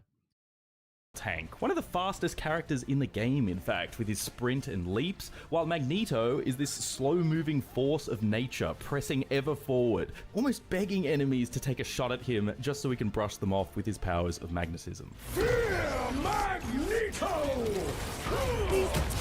Sure, there's a couple... I even love the sound effects of when you knock people out. Weird exceptions, like Loki being an odd choice for a healer, or Hulk having this bubble shield ability, but for the most part, the power fantasy of these characters has been impressively retained here, rather than contorted to fit the hero shooter mold. That does result in Marvel Rivals having far more melee-oriented characters than any other hero shooter on the market, making it feel almost more like a brawler than a shooter at times. Now that's a cool way in which this game feels a little different from its competitors, and again, I'm glad that those character fantasies have been retained, but it does lead to some kind of wonky balancing and visual noise. Characters like Iron Fist, for example... Lucas, if you're Punisher, Jeff can't swallow you if you're in your gun. So that's ability against Jeff. He can't swallow you if you're in your gun. Another person is I forget who else. There was one more. There's like 2 or 3 characters that don't get affected by each of the people's supers, right? Like Cap can basically block every single person's super except Squirrel Girl because she's got the squirrels that come attack you. Jeff, obviously, because he just swallows you. You could face, like, right in the face, take a Scarlet Witch's ult, Chaos Magic, and survive if you have full shields. Example, are a real menace right now, with auto-tracking lunge attacks to ensure he stays within melee range. Likewise, all the other melee characters have similar levels of insane mobility to keep up, and this can lead to team fights devolving into complete mayhem. There's almost no way to make callouts or strategize as everyone's just zipping around at light speed.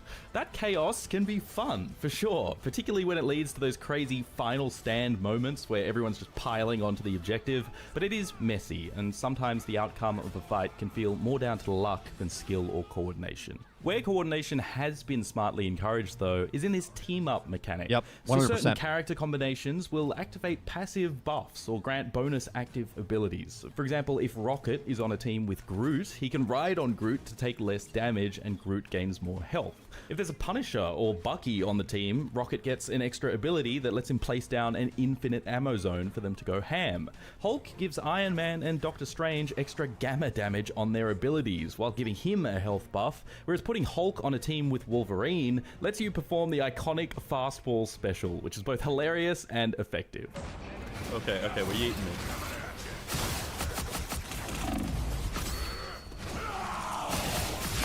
Now you see what he just did there? Right? Now that's awesome. Watch that again, right? Watch that again. Special, Right? He which is both tosses him up in hilarious there. and effective. Okay, we're eating me. Leaps in there, okay? He leaps in there. He used his leap. Now he's slicing. And then used his ability again to get the fuck out of there with his ult, right? Now he pulled out, did the damage, pulled out the person. Oh, the team-up system is That's far awesome. more than a surface-level gimmick. These are genuinely impactful bonuses that make you think about your team comp in a way that I've never quite experienced in another hero shooter. Like, it's almost as if you're trying to form a winning poker hand. It's all communicated in-game very well too, with the character select screen suggesting team-ups based on the team's current. Right. And this is another thing. Like, you can look at this, not ever talk to anybody and go, oh, you know what? They're using that person. They're requesting someone. I'll use that person, right?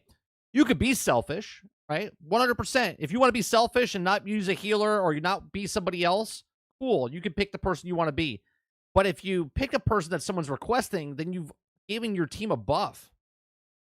Picks, and you can easily ping the team-ups that you'd like to set up. These are simple yet smart additions, making synergizing with your team surprisingly easy without a single spoken word. Netties clearly know how important it is to capture the spirit of the Marvel Universe and what it means to embody these characters, to the point that they've actually brought on so many voice actors to reprise their roles, like the iconic Yuri Lowenthal as Spider-Man and Brian Bloom as Captain America. He voices Captain America in the Avengers animated series. I want to be clear that stuff matters way more to me than the critiques that I'm. And I've been saying this for years, right? I said a Marvel gaming universe where you could take the voice actors. It doesn't have to be the same animation styles or whatnot, right? They got the voice actor from Spider-Man. They got the voice actor from Captain America from the TV show, right? They've brought these people together, and it automatically sinks into your head that, you know, when Batman is Kevin Conroy, right? You can hear him and go, oh, that's Batman, right? Doesn't matter if he's playing a character in the video game or if he's playing a person in the TV show. That's what's awesome, right? And this is why I said that if in the past, me and Krebsy went back and forth with this years ago, okay? We've talked about that Insomniac's making Spider-Man and Wolverine and all these characters, right? It would have been cool if the characters that were in Marvel's Avengers, even though it was a bad game, or the characters from Marvel's Midnight Suns or Guardians of the Galaxy, they get the same people, the same voices and characters, because that hits you and go, oh, wait a minute, that's Iron Man, that's Spider-Man. I'm about to dive into, because yeah, while I've had a good time with Marvel Rivals overall, it does have its problems that make this more of a casual pastime I'll be dipping in and out of, sure, rather than my new PvP obsession that I hoped it I don't think you need to be is a PvP inception or a, you know, constantly always playing it obsession. So it's almost impossible to talk about Marvel Rivals without making comparisons to Overwatch. I mean, this game basically wouldn't exist without it. It has the same modes, it has similar map structure, many of its hero kits are remixes of Overwatch heroes. It straight up it's steals very it familiar for in that sense. The fact that you can now get the Overwatch experience without actually playing Overwatch shouldn't be underestimated. I think that's exactly what many people were looking for, and Marvel Rivals delivers on that front. But I think that derivative design does undermine what this game could have been. For example, the maps and modes. You've got an arena mode, which is just a deathmatch thing that nobody really bothers with. So the main modes are quick play and competitive. Both will send you into either a payload mode or a best of 3 capture the hill. Oh, the destructible environment is also awesome. And that's it. That's all the modes. To be clear, they are functional. They are the staple modes in this genre. No hero shooter would... Right, Alien. Right? When they take other characters from different places and put them in, that's what's awesome, because you as the player, like, you connect automatically and go, oh, that's the voice, that's the person. Be complete without them. But it does feel like a missed opportunity to offer experiences that are... Well, it's not even the Insomniac universe, Krebsy. Like Yuri is the voice of Spider-Man. He's the voice of Spider-Man here as well. You see what I'm saying? At least a little unique, especially given... It shouldn't be about because of Spider-Man's owned by Sony for the movies. I'm talking about just in gaming. If the new Captain America, the new Wakanda game, 1943, what is it called? Right? If Cap is the same voice as the Cap in this, awesome. You know what I mean? That's what I'm talking about. I don't know if it is. I don't know the voice actor. They showed him at the thing. I don't know. I don't think it is. But either way, connecting the voices, connecting the actors between each of the games, that's what they should do. Given how much material you've got to work with within the Marvel universe. Like, you've got this cool mix of heroes and villains, but no heroes versus villains mode. Considering this is the Doom season... Well, give it time. Give it time. I think that you can have the villains versus heroes, but that's just so played up. You know what I mean? Like, obviously, good guys are good guys and bad guys are bad guys, but being on a team with people that are that are anti-heroes and whatnot, give it time. I think they will put a game mode in where it's heroes versus villains. That'd be cool. I would have liked to have seen a mode where it's just a bunch of heroes ganging up on someone playing as Doom. There's no neutral objectives, like, I don't know, Infinity Stones that can be used for wild plays or team buffs. Well, that's why, heck, I said, I even if they brought in Chris Evans to be the Captain America, that's why I said the Marvel gaming universe can be different than the Marvel Cinematic Universe. I mean, the fact that Fortnite is pulling off this sort of thing, but a dedicated PvP Marvel game isn't, is kind of whack. And hey, maybe this sort of thing is in the pipeline, but I think this launch would have landed stronger for me had there been something here other than the stock hero shooter modes that we've played many, many times before. Now, of course, Overwatch also launched with these exact same 2 modes. However, gameplay variety was introduced through its map design on a level that I don't think Marvel Rivals quite matches. In Overwatch, every map has been smartly constructed to offer vastly different gameplay experiences. Yes, but Overwatch has also been out for 8 years, right? Take Ilios, for example. One map is on... Marvel Rivals been out for like 8 days. The side of a cliff that's part open arena on one side, but the capture point is inside this little tiny building. I used to own that map with D.Va. That map I used to own with D.Va. Another is just an open area with a giant hole in the middle of it. What's the guy who used to pull you?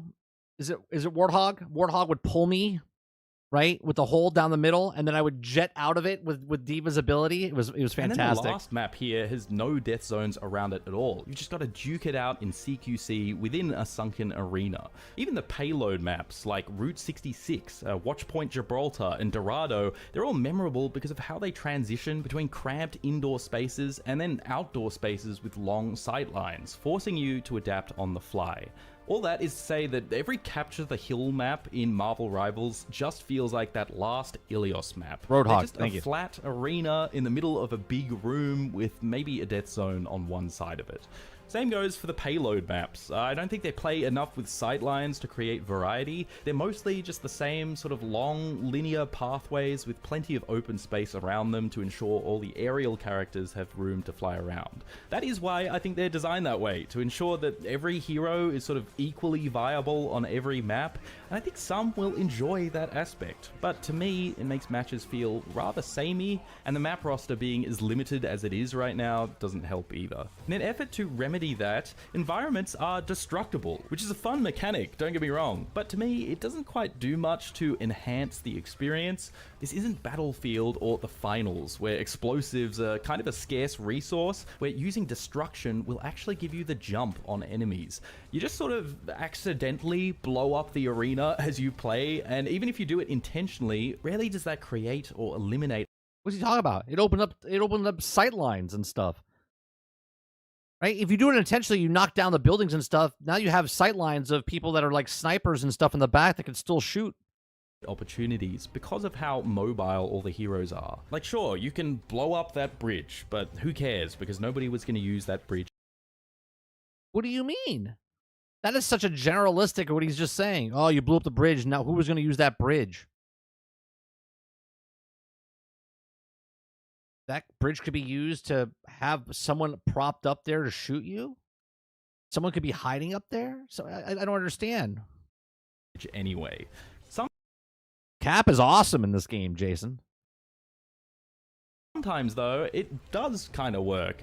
Like this time, where an entire building collapsed, Heck's like, Moon Knight was going to use that. That's who. leaving nothing but its roof intact, which we kind of used as a sort of makeshift alcove to give us a height advantage. And there have been times where I thought I was clever for blocking off entrances as Groot, but the enemy team just decided to blow a hole through an adjacent wall to get around it. In these moments, I see the vision. It's just that they feel a little few and far between and aren't enough to make up for the dry maps and modes. I had hoped then that competitive play would inject more of that strategy and gameplay variety, but it doesn't, at least not in my experience. At the moment, there is almost no discernible difference between comp and quick play, other than both teams taking turns to push the payload and making players yell more profanities because their rank is at stake. As you'd expect, teammates will often just ignore everyone else and insta-lock their favorite DPS within nanoseconds. Yeah, but that's fine. If you're playing quick match, I don't need to look, everyone play the game for themselves, right? If you're playing quick match and you want to pick the character you want to play, pick the character you want to play. If you're playing competitive, then read the room, right? If you don't have a tank, then maybe someone needs to be a tank. If someone wants to be DPS, have certain things. But if you're playing a quick match, you're getting mad at someone that picked a character that you're like, oh, we don't need that person. Like, what are we talking about here? Right? So wait, the first person that picks, that's who sets the tone? Like, get out of here. I don't have a problem with this in quick play. I mean, the majority of the roster are DPS characters, so it's only natural. But in competitive, it meant that I was almost always... Yeah, in competitive, you got to read the room. Competitive, if you're picking competitive, you have to look at what the team dynamics is forced into playing tank or support since there's nobody willing to switch. And look, I'm happy to do so. I mean, all the tanks and supports are a lot of fun to play, but I think this is where I wouldn't mind Marvel Rivals having some sort of role queue for the competitive mode, just so people can continue to play the roles that they want with less of that friction. Similarly, there is a neat system that allows each team to ban picks like some MOBAs do, but that only kicks in if all players are at diamond rank and above. So yeah, I know it might be a hot take, but if you had to pick role queue, think about how long the time would take. Now, they'll probably do it down the road, but let's say I want to be Iron Man. I click Iron Man. I'm like, I'm going to be Iron Man competitive. You pick Iron Man, and then you're quick. Now you're waiting 5 minutes. You're waiting 7 minutes. You're waiting 10 minutes because you're specifically waiting for Iron Man to be thrown in that someone's requesting Iron Man. Do you know what I mean?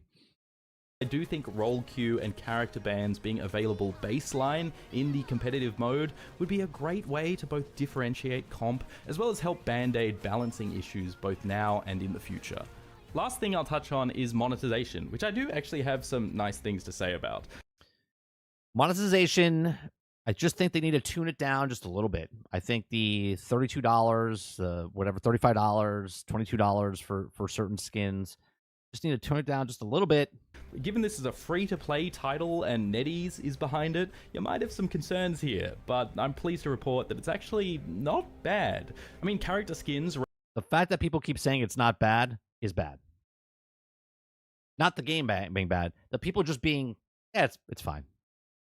range from 15 to 20 Australian dollars, which is still on the high end for me, but for what it's worth, they do look fantastic. Sure, they look and fantastic. Each one can be bought together with a custom MVP animation, which all look pretty sick. Notably, you can actually earn premium currency in this game by completing rotating objectives. I mean, it's no Helldivers 2, you don't earn a lot, and it's... I personally think they need to switch something up here.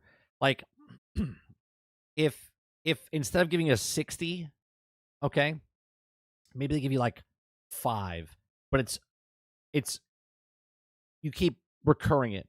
You can keep, as you level up, as you get 5 every so often or whatever it is, right? Every day you only can do like 3 or 4, and then that's it. And then you have to wait for the next day to get 3 or 4. It's kind of awkward because it relies on playing certain characters on specific maps, but it's enough that if you just need a little bit extra to buy that outfit that you want... Yeah, I'm not looking to buy every single outfit, okay? But at the same time, if you're getting 5, like how long would that take, right? If I, real quick, right? 1,600, okay? 1,600. If I have 1,600 divided by 5, that would take me 320 matches, okay? If each match is what? Let's say 8 minutes. That's 2,560 divided by 20. That's 100. That's like 106 days or some shit for you to get the stuff, right? If they give you a little bit of currency, you're not going to be able to buy like all the characters in the goddamn store. You can bridge that gap without forking out the cash. In the interest of consumer friendliness, while there are battle passes as well, they don't expire. You can just work through them at your own pace. Even though I'm not a fan of these as a progression model, I would much rather earn skins for a character by playing said character. This is a great compromise that makes FOMO less of a thing, and I'm glad more games are adopting this model. The FOMO is nice. Battle passes. Or the non-FOMO, I should say, is nice.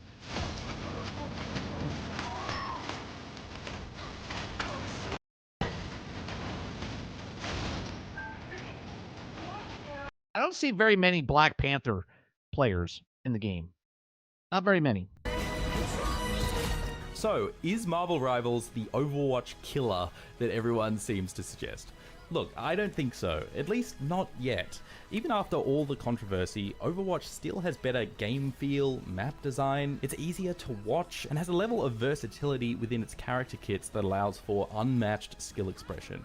But that doesn't mean I'm not having fun with Marvel Rivals. On the contrary, I've been really enjoying it for what it is. A chaotic hero shooter that does a fantastic job at capturing the spirit of the Marvel universe on both a visual and mechanical level.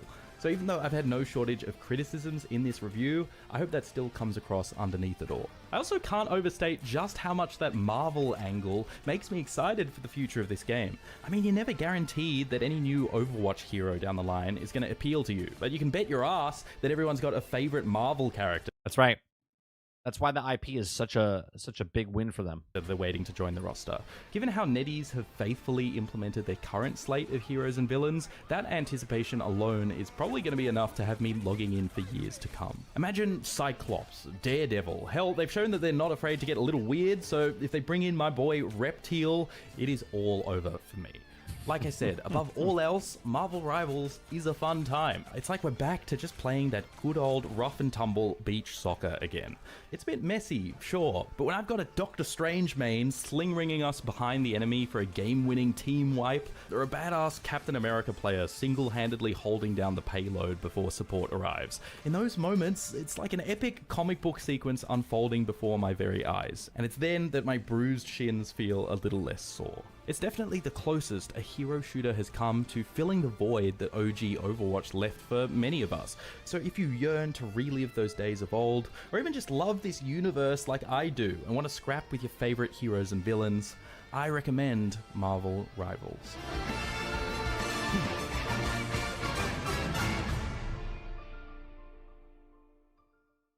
5 years ago, I signed my first annual partnership on the channel. It was a deal that gave me the confidence to quit my job and go full-time on YouTube. The partnership was with Squarespace, and every year since then, they've continued to support what we do here. Not only allowing me to go full-time, but also expand the team, and that's... All right. I gotta put his description and stuff in the down below. Let me put Skillup's channel.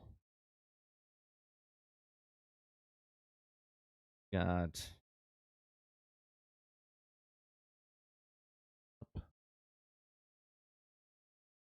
All right, if you guys want to go watch this video, go hit it up. Go hit the like button over there.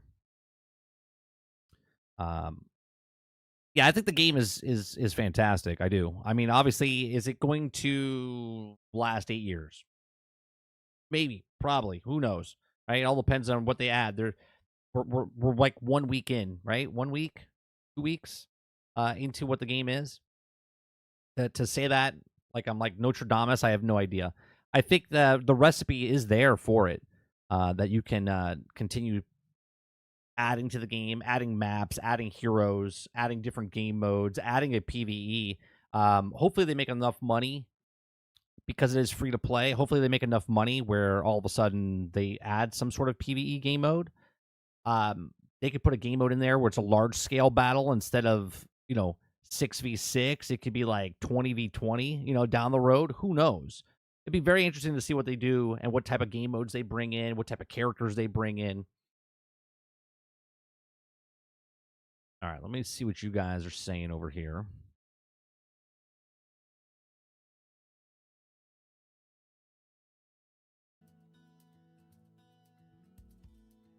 Altern says it's not bad. In contrast, I bought 4 games this weekend for $50. In Marvel Rivals, I can only buy 2 or 3 skins.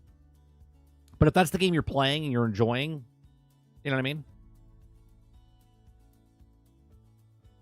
I mean, I look at it. This is the way I look at it. It's a free-to-play game, so I can spend $60, $70 on the game as far as if season pass comes out, I buy 7 season passes. You know what I mean?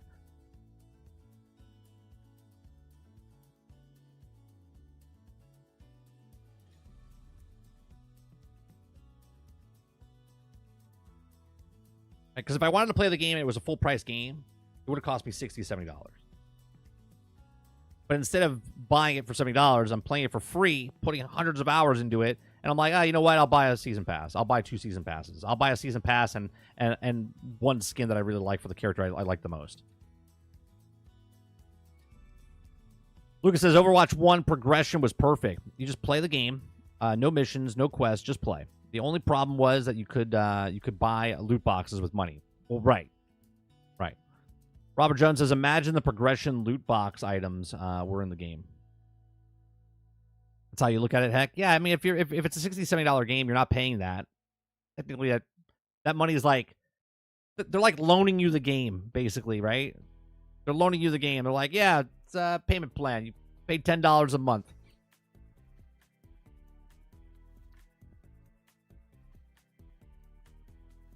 Remedy says YouTube is testing voice reply comments. Surely no problems from come from this. What? Like talk into the comment section and then it like voice the text? Or are you saying like outbursts like on the stream? They have that already with Twitch and YouTube. Like I could turn on voice right now for you guys.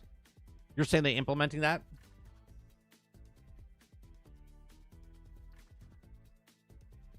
Right? Like if I click on this, and I think if I click on Altern14 says, yeah, but it's still a bit expensive just for a skin.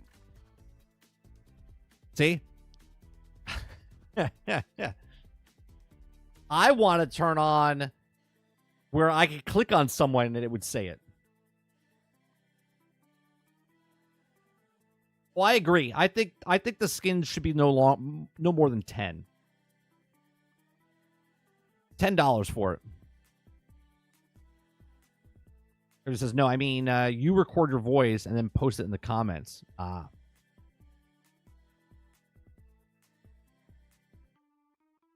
can't change the voice. That's what the voice is.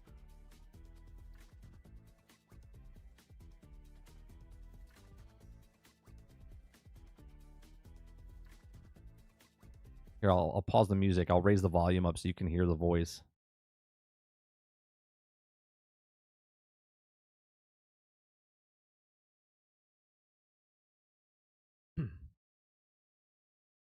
Yeah, I think it does every single person.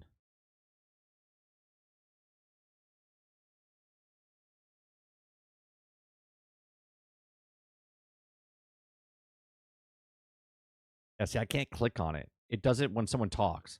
So if you chat something, it'll say it. Ron Slusher says, I just want to be a skin collector. Buy nothing but video game skins and no games.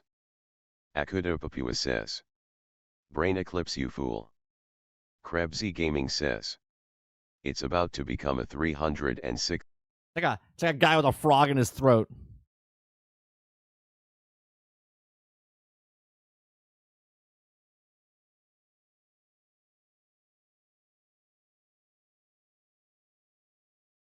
It's about to become a 360 COD lobby in comment section.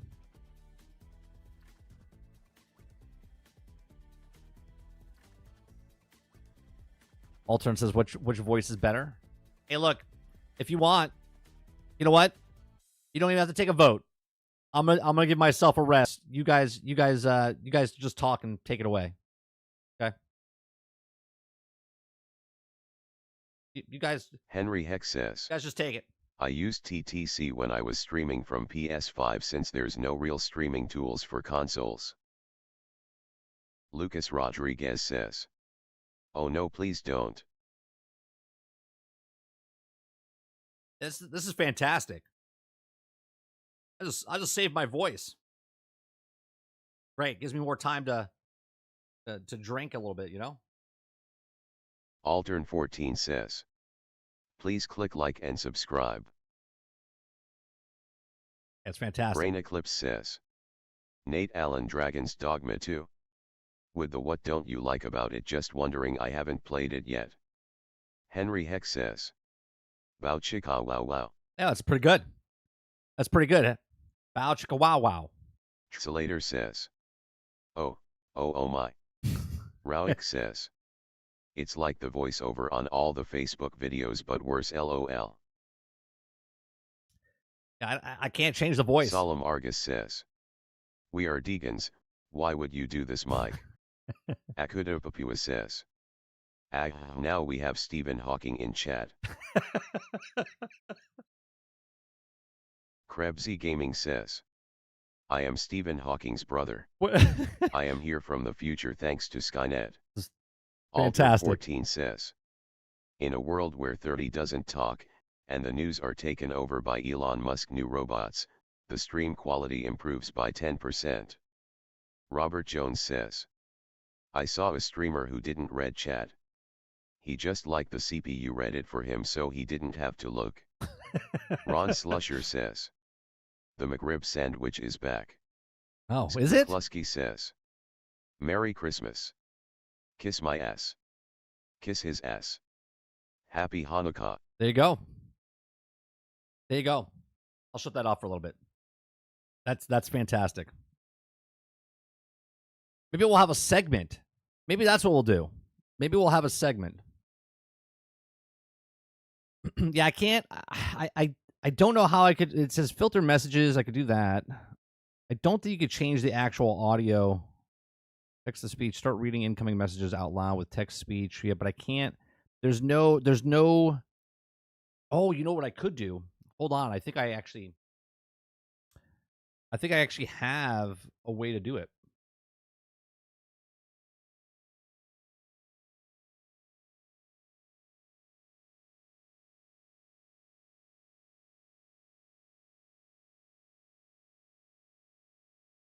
There's a program.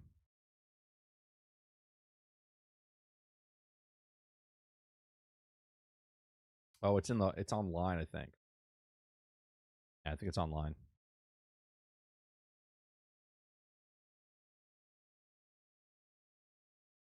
I shut it off just in time. Yeah, we could do like a segment or whatever. 5 minutes of Stephen Hawkins.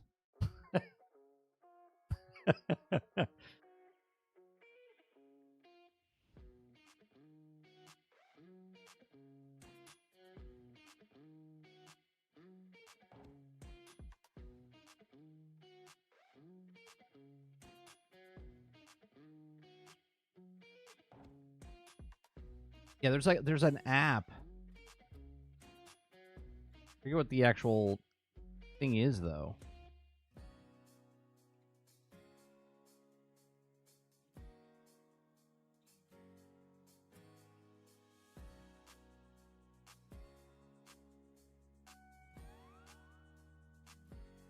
I'll have to do this afterwards and figure it out.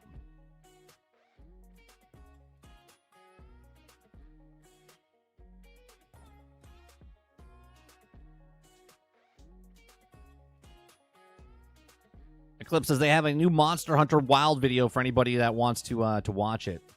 It has Daisy Ridley commenting over it. How long is the video, Eclipse?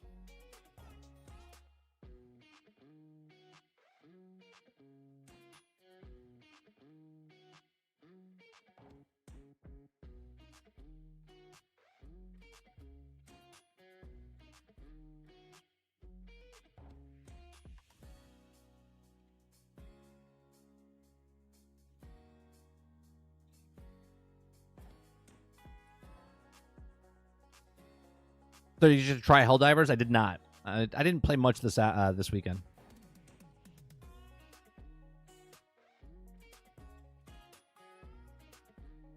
Tonight we're continuing our Indiana Jones playthrough tonight. We won't be able to play tonight. Wednesday, my nephew has a holiday concert, and so the stream won't start till like 8:30, 9 o'clock. And he asked me specifically, he's like, Uncle Mike, are you going to come to my play? I was like, when's your play? He's like, Wednesday. I said, I'll be there. So, I got to go.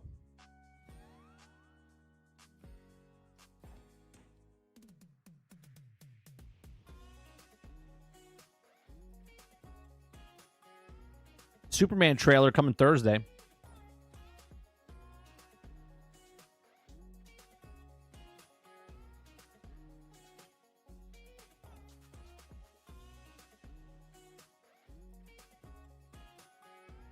Sorry, kid, I have to work.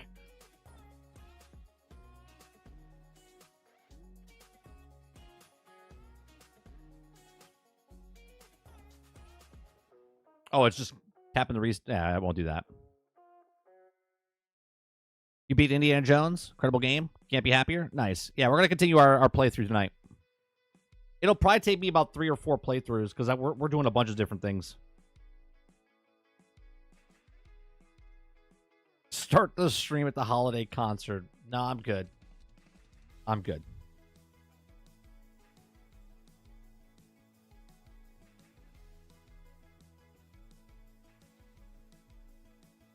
I don't want to be one of those guys.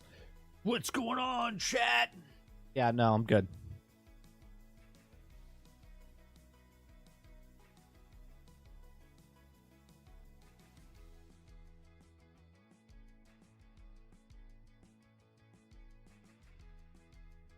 I don't know about the poster. The poster doesn't look... I mean, here, this is the poster.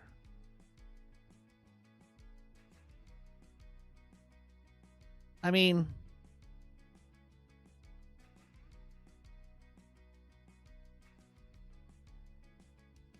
It's okay.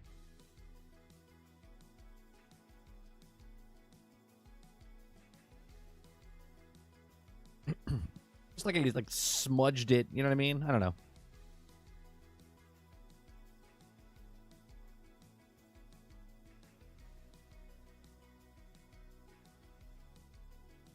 It's supposed to look anime like he's flying. I mean, sure. Oh, I'm gonna go watch it. I'll watch it, but poster's not selling it to me. I used to collect movie posters. This is not this movie poster's not doing it for me.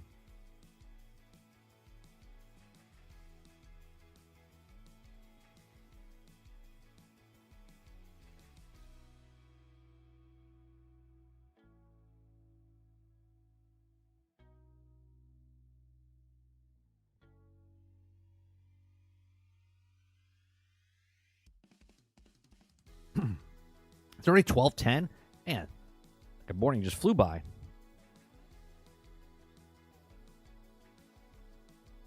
Look at this tweet. You will see the animated.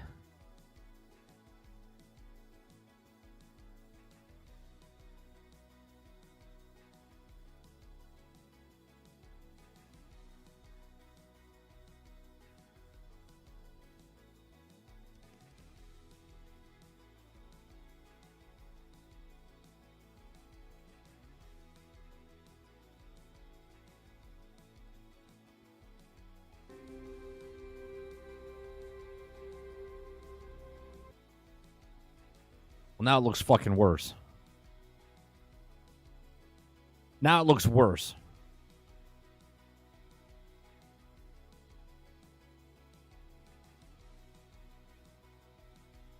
You know why it looks worse? Because this part right here, right behind his head, is not moving. Right? Every once in a while you have that blue line that goes, yeah, down. Like right here.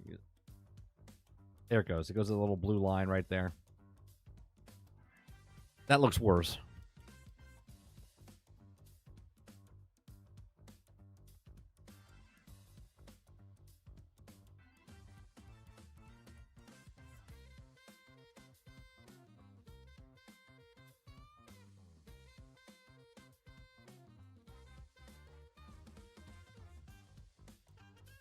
Oh, last night we watched the movie Red One. Pretty good. It was entertaining. It was entertaining. It definitely shouldn't have been in theaters. It definitely shouldn't have been in theaters. It was a fun movie. It should have been a Netflix film, but it was a good movie. It was a nice twist to like what Santa Claus usually is and whatnot. Popcorn flick. It's got action in it. It's just mid. It's good though. No, it's not a Netflix film. It's on Amazon Prime for free right now. So if you're an Amazon Prime member, okay, you can watch it. It didn't do very well in theaters, but I thought everyone did good. The Rock plays The Rock. So if you want to see The Rock play The Rock, then go watch The Rock.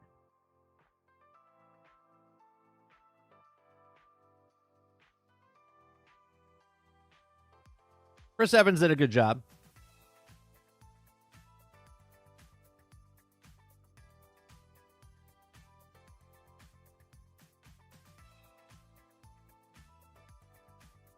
Yeah, Craven. Oh, my God.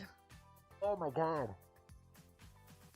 That is horrendous. That is horrendous. This movie's coming to... Holy Christ. 26 million. Oh my God. There's been so many movies that have just absolutely bombed this year. Like, holy Christ. Look at Red One. Okay. It released November 15th, 1 month ago. 1 month ago. And it's already on Amazon Prime.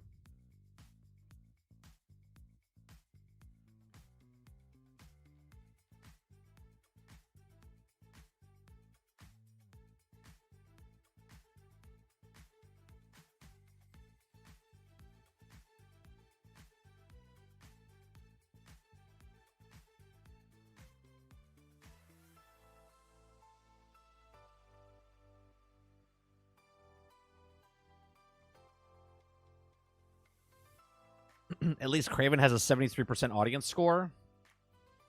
I mean, okay. So that means the movie's what, a 40? 40%? 50%? That's not good.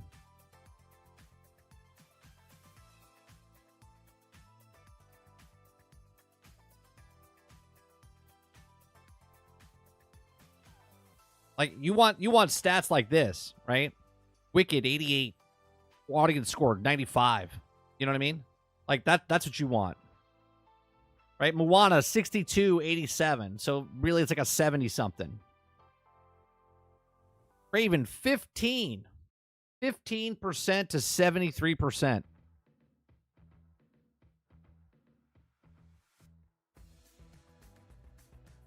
The Gladiator 2, I would go watch, right? That's a good movie. 71 to 82. So you're splitting the difference, right? Like a 78. Right? When you have this equal, look, this Y2K sucks balls. 46.51, it's 48%. right? The average together. The order, 89, 89. Guess what? It's an 89.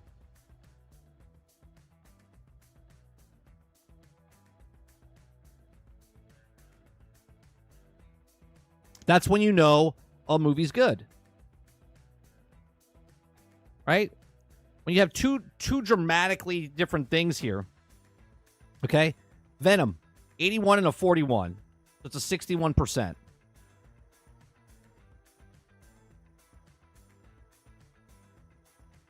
Skeleton Crew, 95 to 80. Talk about an 88. No one should watch that movie. Which movie, Al Dente?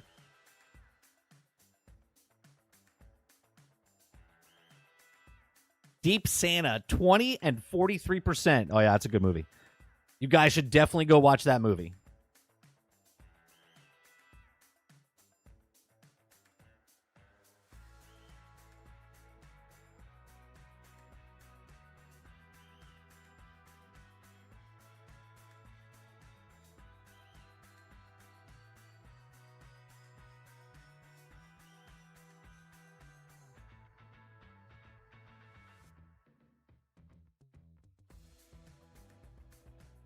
Craven sounds like an average Sony universe movie. I think people are giving it. I think the critics are trying to rise it up higher than it's supposed to be. I don't think it's very good. It didn't look interesting to me, but I'll watch it when it comes to home video.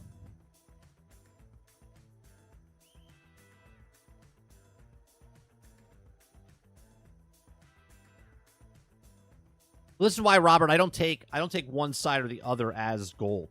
I take both sides, merge them together, and go, okay, so if I have a standard of a movie, let's say I'll watch a movie that's over 80% or higher, or 75% or higher. If this equals this is like a 90% on one side, but like a 20% on the other, I'm like, I don't know. You know what I mean? We did talk about Borderlands 4 earlier.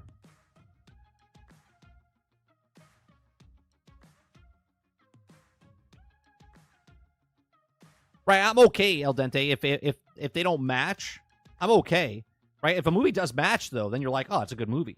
Right? If they both match, then it's a good movie. Or come close.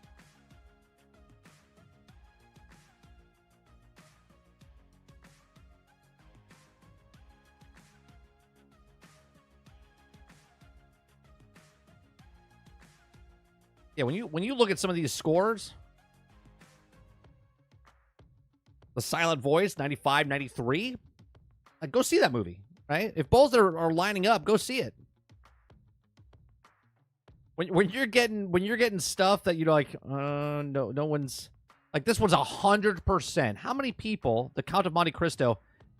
Is this a remake? Is this a remake of this?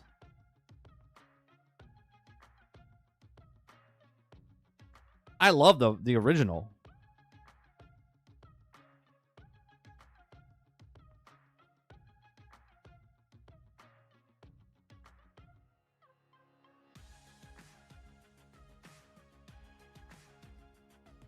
Like, how come there's no scores here? Open December 13th. There's no scores for reviews? No scores for reviews? Like, what's happening?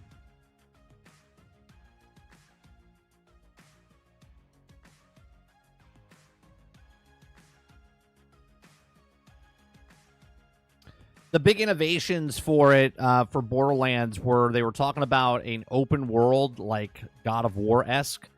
Like, if you could see it, you can go to it. They're talking about better movements as far as like a grapple gun or something that they're going to put in the game. Those are the different innovations they were talking about.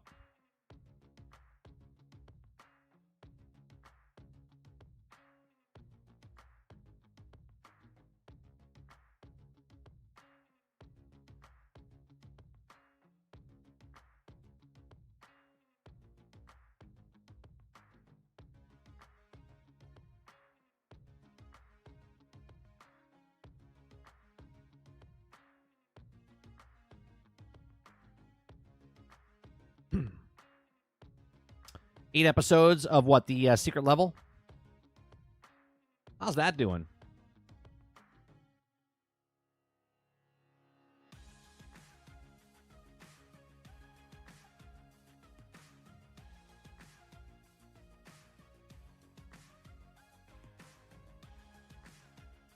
it looks like it got a 67 by critics, 83 by the crowd.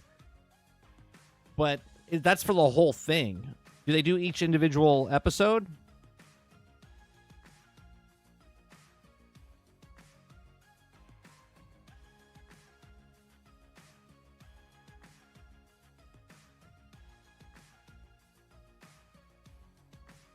I mean, it's still 70. It's probably good. You know what I mean? Like a 75.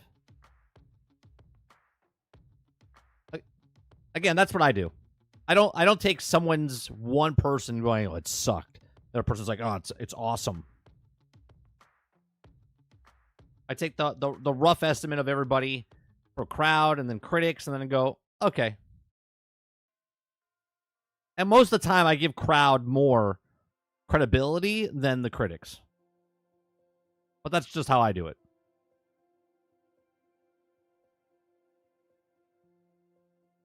Because the problem with the critics, and this could be both for the crowd as well, but critics are like the person that like, you could do it with anything, like a coffee snob, a wine snob, a movie snob, a TV show snob, right? The critics are like the people that are like, yes, this movie was so good, but if the lines were just given just a little bit, like, they're so critical. They're so critical, right? Where the crowd's like, yeah, it was fun. It was good. Why, it was good? Oh, yeah, it was good action scenes. Like, they're not, like, so deep into it. They're just like, yeah, I wanted to go for a good time. It was a good time. I enjoyed it. Hence why Red 1, right? Let me go back to Red 1 here.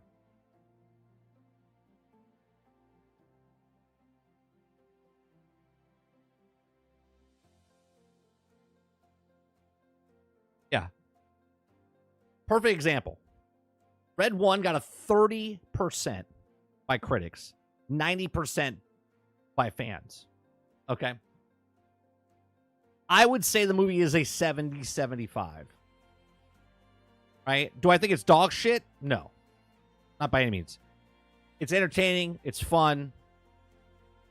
Here's a way that you can measure stuff. My 10-year-old son sat the entire time and watched the film. That's impressive.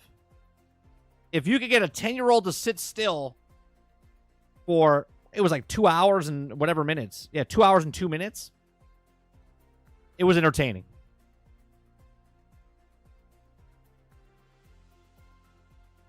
Yeah, right, heck? Yeah. The atmosphere, the lens filter was off. Like, and don't get me wrong, I'm from that side, so I can be more picky on stuff. I totally get that. But I'm also, like, I just look at it sometimes and go, if it's an artsy film, I'll give it an artsy rating, right? If it's a blockbuster film, I'll just give it a blockbuster rating. You know what I mean? There's completely two different things. If it's an artsy film looking to be critiqued like that, then cool. But if it's just a movie that's out for people to enjoy, then you gotta judge it on that. Atlante says all episodes are visually stunning, so I can't give extra points for visuals, but 2 of the 8 are kind of meh. If I ever say it sucked, it has to have sucked because 9 out of 10 I say it wasn't for me. Critics are those to look if it pushes the industry forward to everything is looked at that. Right. But that's just how they do with like coffee or wine or anything else. It's just like it's a bitter taste. It's from a 1927. The land at that time was just, and it's just like, does it fucking taste? Yeah.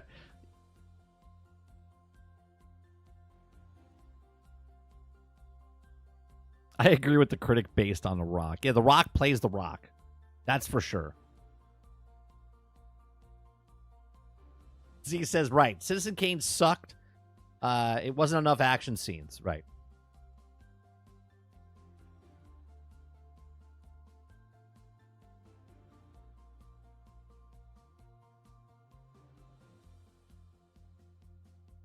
Yeah, The Rock is The Rock.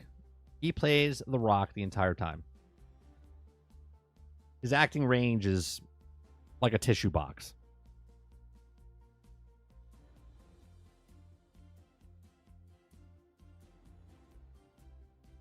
That's it. Like on the Rock. Like that's it. There's no he can't get out of his own way. He plays the same character and everything. He's the Vince Vaughn of action films.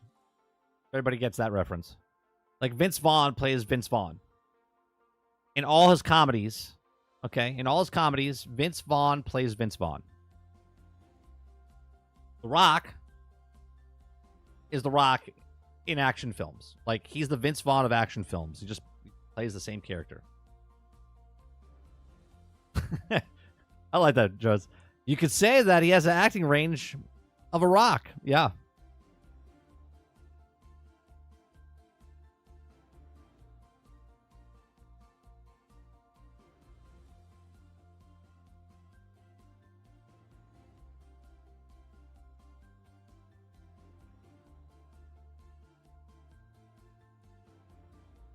Is that the guy, Michael Siri? That's the one that plays in Superbad, and he also plays in Scott Pilgrim, right?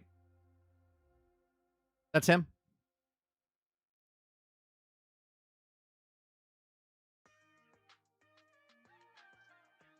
Oh, Samuel L. Jackson. If you go watch movies, Samuel L. Jackson does play different characters. 100%. That's a bad example, Kraken.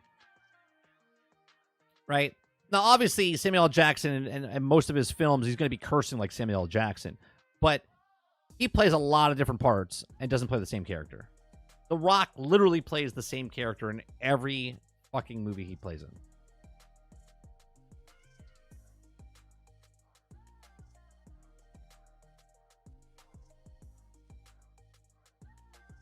Yeah, Jason Statham. Yeah, he plays the same. He's typecasted, right?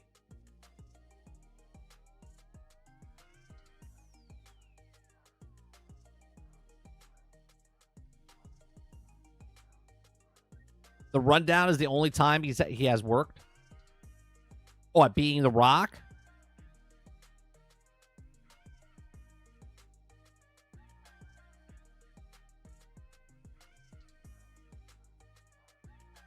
Does Jim Carrey apply to that? Jim Carrey played completely different character. Like, he plays comedy roles, but then also when he played the Truman Show, he didn't play Jim Carrey in the Truman Show. He didn't play Jim Carrey in he does certain things, but his acting ability completely different in a lot of his films.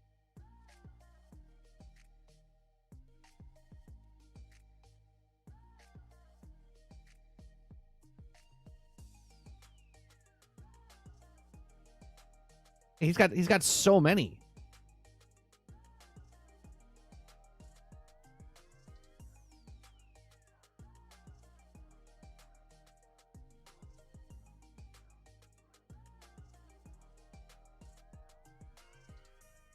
Now, don't get me wrong. Jim Carrey in a lot of films played the same, goofy character or whatnot.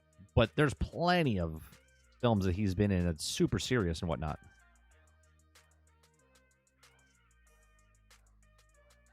You know who's trying to get into more serious roles? I don't know if he's trying to get into more serious roles, but he's been pigeonholed. Zach Galifianakis. And the only reason I'm saying this is that I watch a show called Murders in the Building, Murders in the Building, and he's got a role this year inside and he just plays Zach Galifianakis no matter what he plays in, and he's trying to do what like Robin Williams did in his career, where he played comedian, then try to move over to more serious roles and whatnot. And I think that's what Zach Galifianakis is trying to do.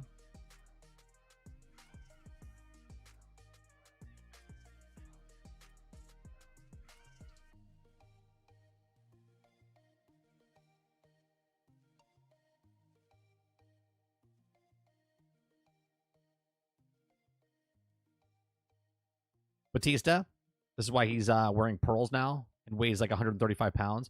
Is he took a role, right, where he had to lose a lot of weight?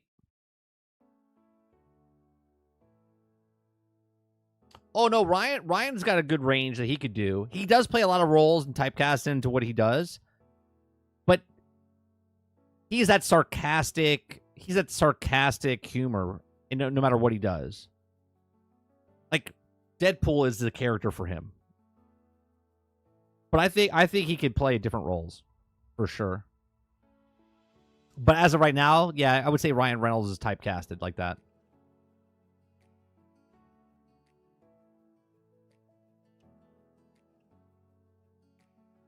So was Lucas. I don't know if you also saw the Adam Sandler one where he's the basketball coach.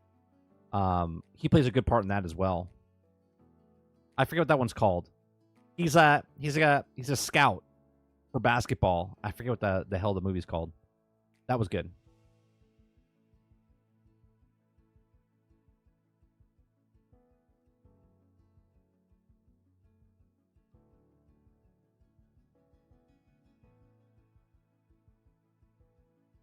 Hustle. That's it, Krebsy. That's a good movie. And it's based, I believe it's based on a true story, or roughly on a true story. Uncut Gems is also good. I know which one you guys are talking about. I haven't seen it yet.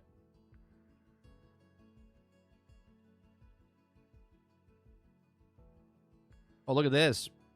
They just released Marvel Rivals. Like they're banging out of the park, man, with these skins.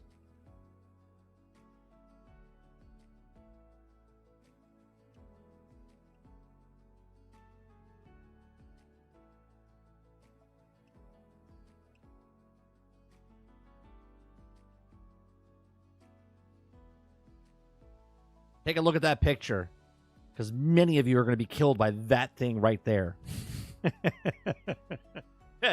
You're going to be killed by this cute little adorable shark with snow goggles on.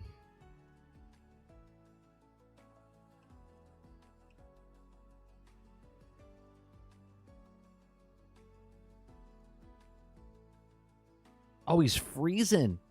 They even gave him the freeze ability. Oh, God.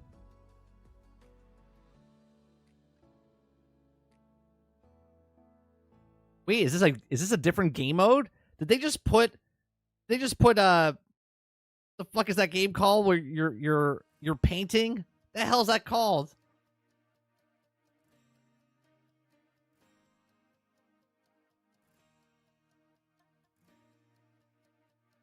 Splatoon, thank you.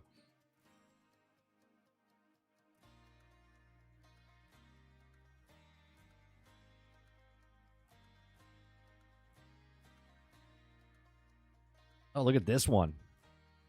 Venom with the ice. Oh, that looks cool. That looks cool.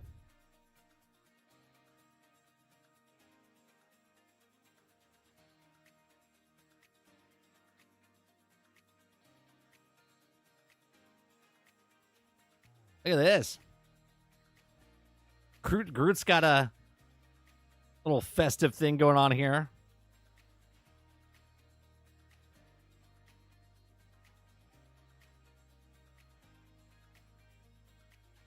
Wait, was that Luna Snow? Oh, that's Magic. I was like, wait a minute, who's that? I should have said, because I saw the X. I should have known.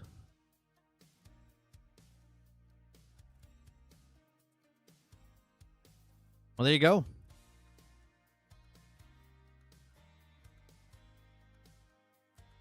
There goes 20, 40, 60, 80, $100 for somebody. $100.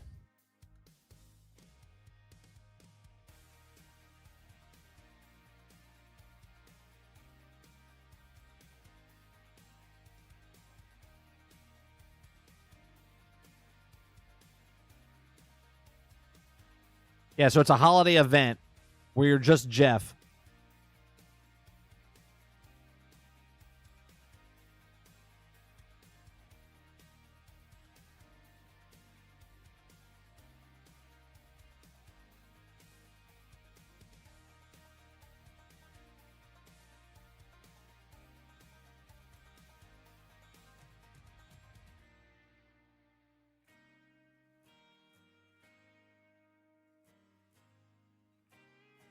Yeah, I'm sure. Join and get Jeff's free costume and more. Oh, Jeff's costume's free. There you go. You don't even have to pay for it. It says Winter Celebration, Joyful Jubilation, coming December 20th, 2024. Join to get Jeff's free costume and more.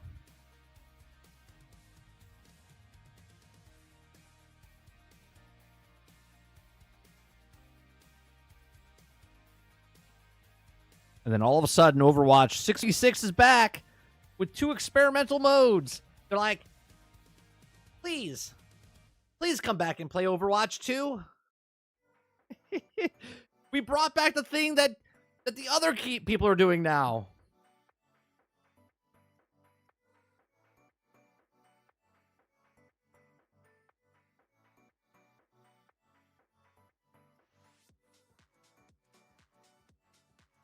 Please come back and play our game. We had no competition for 8 years, but now we have competition and we need you to come back and play our game.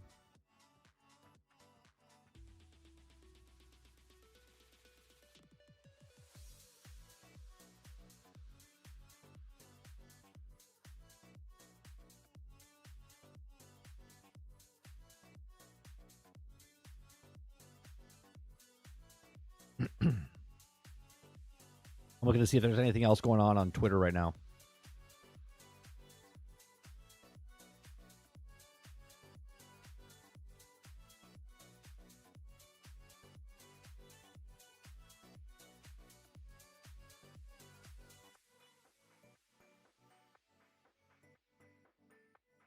Oh, look at this. So this is coming from Variety. I think this is interesting, right? We're talking about AI and what they can do. So I just glanced at this for a second. So Variety has an article. Lisa Kudrow calls out the de-aging Tom Hanks movie where for being an endorsement for AI. They shot it, and they could actually shoot the scene and then look at the playback of them as the younger, if it's ready for them to see. Okay, I got it from that was an endorsement for AI. It's not like where it's going to ruin everything, but what will be left? Forget actors. Upcoming actors? There'll just be licensing and recycling. Set completely aside and work with work. There will be human. What work will there be for human beings? Then what? Some kind of living stipend for people who won't have to work. Right? So basically, they would just de-age them live. So they shoot the film. They look at the playback just seconds later, and they're already de-aged on the actual. Amazing. But Ben Affleck told you it'll take so long for AI to so far down the road. It'll be so far down the road, it'll never capture anything.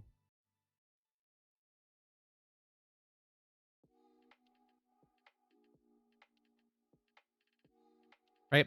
Remember what they used to have to do to de-age people? It would take years and months. Now they're doing it instantaneously while they're shooting it. Amazing.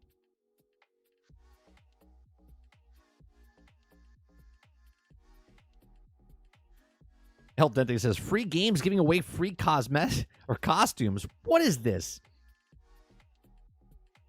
What kind of magic is this?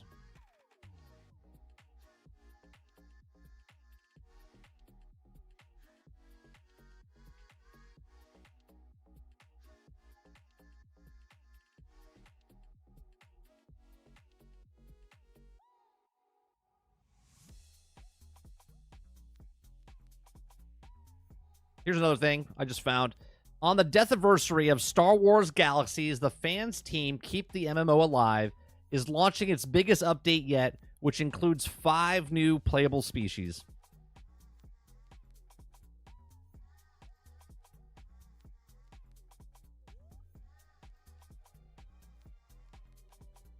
I'm going to mute it so you don't hear the Star Wars stuff. So they're keeping this game alive. This was my favorite MMO of all times. It's fantastic. Maybe I should download it and play it.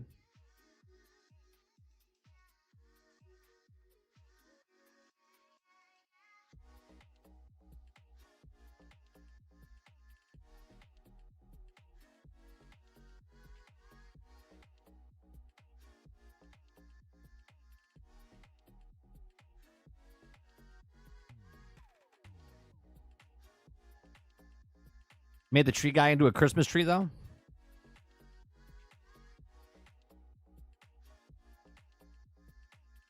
I mean, should they give all the heroes Christmas themed stuff?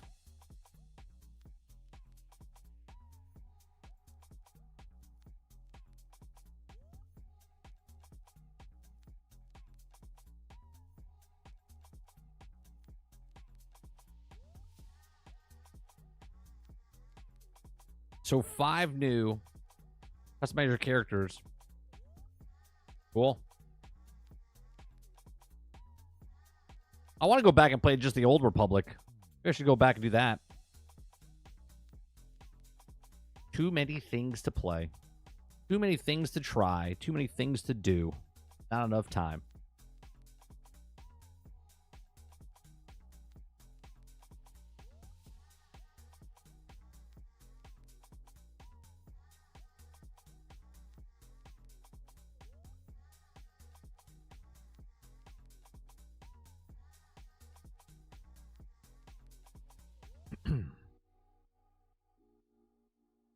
All right, what time is it? 12:43. All right, we'll be back tonight, 8 p.m. Eastern, for some more Indiana Jones and the Great Circle gameplay. We played last week on Monday and Tuesday. We'll play this week, Monday and Tuesday, probably. If I don't think I'll beat it tonight. So we'll play tonight and tomorrow, continuing on. Appreciate it very much. Make sure you guys hit that like button, hit that subscribe button. If you'd like to go above and beyond that, become a member as little as $5. I do appreciate you very much for coming out, hanging out with us. I'll see you guys tonight. Peace.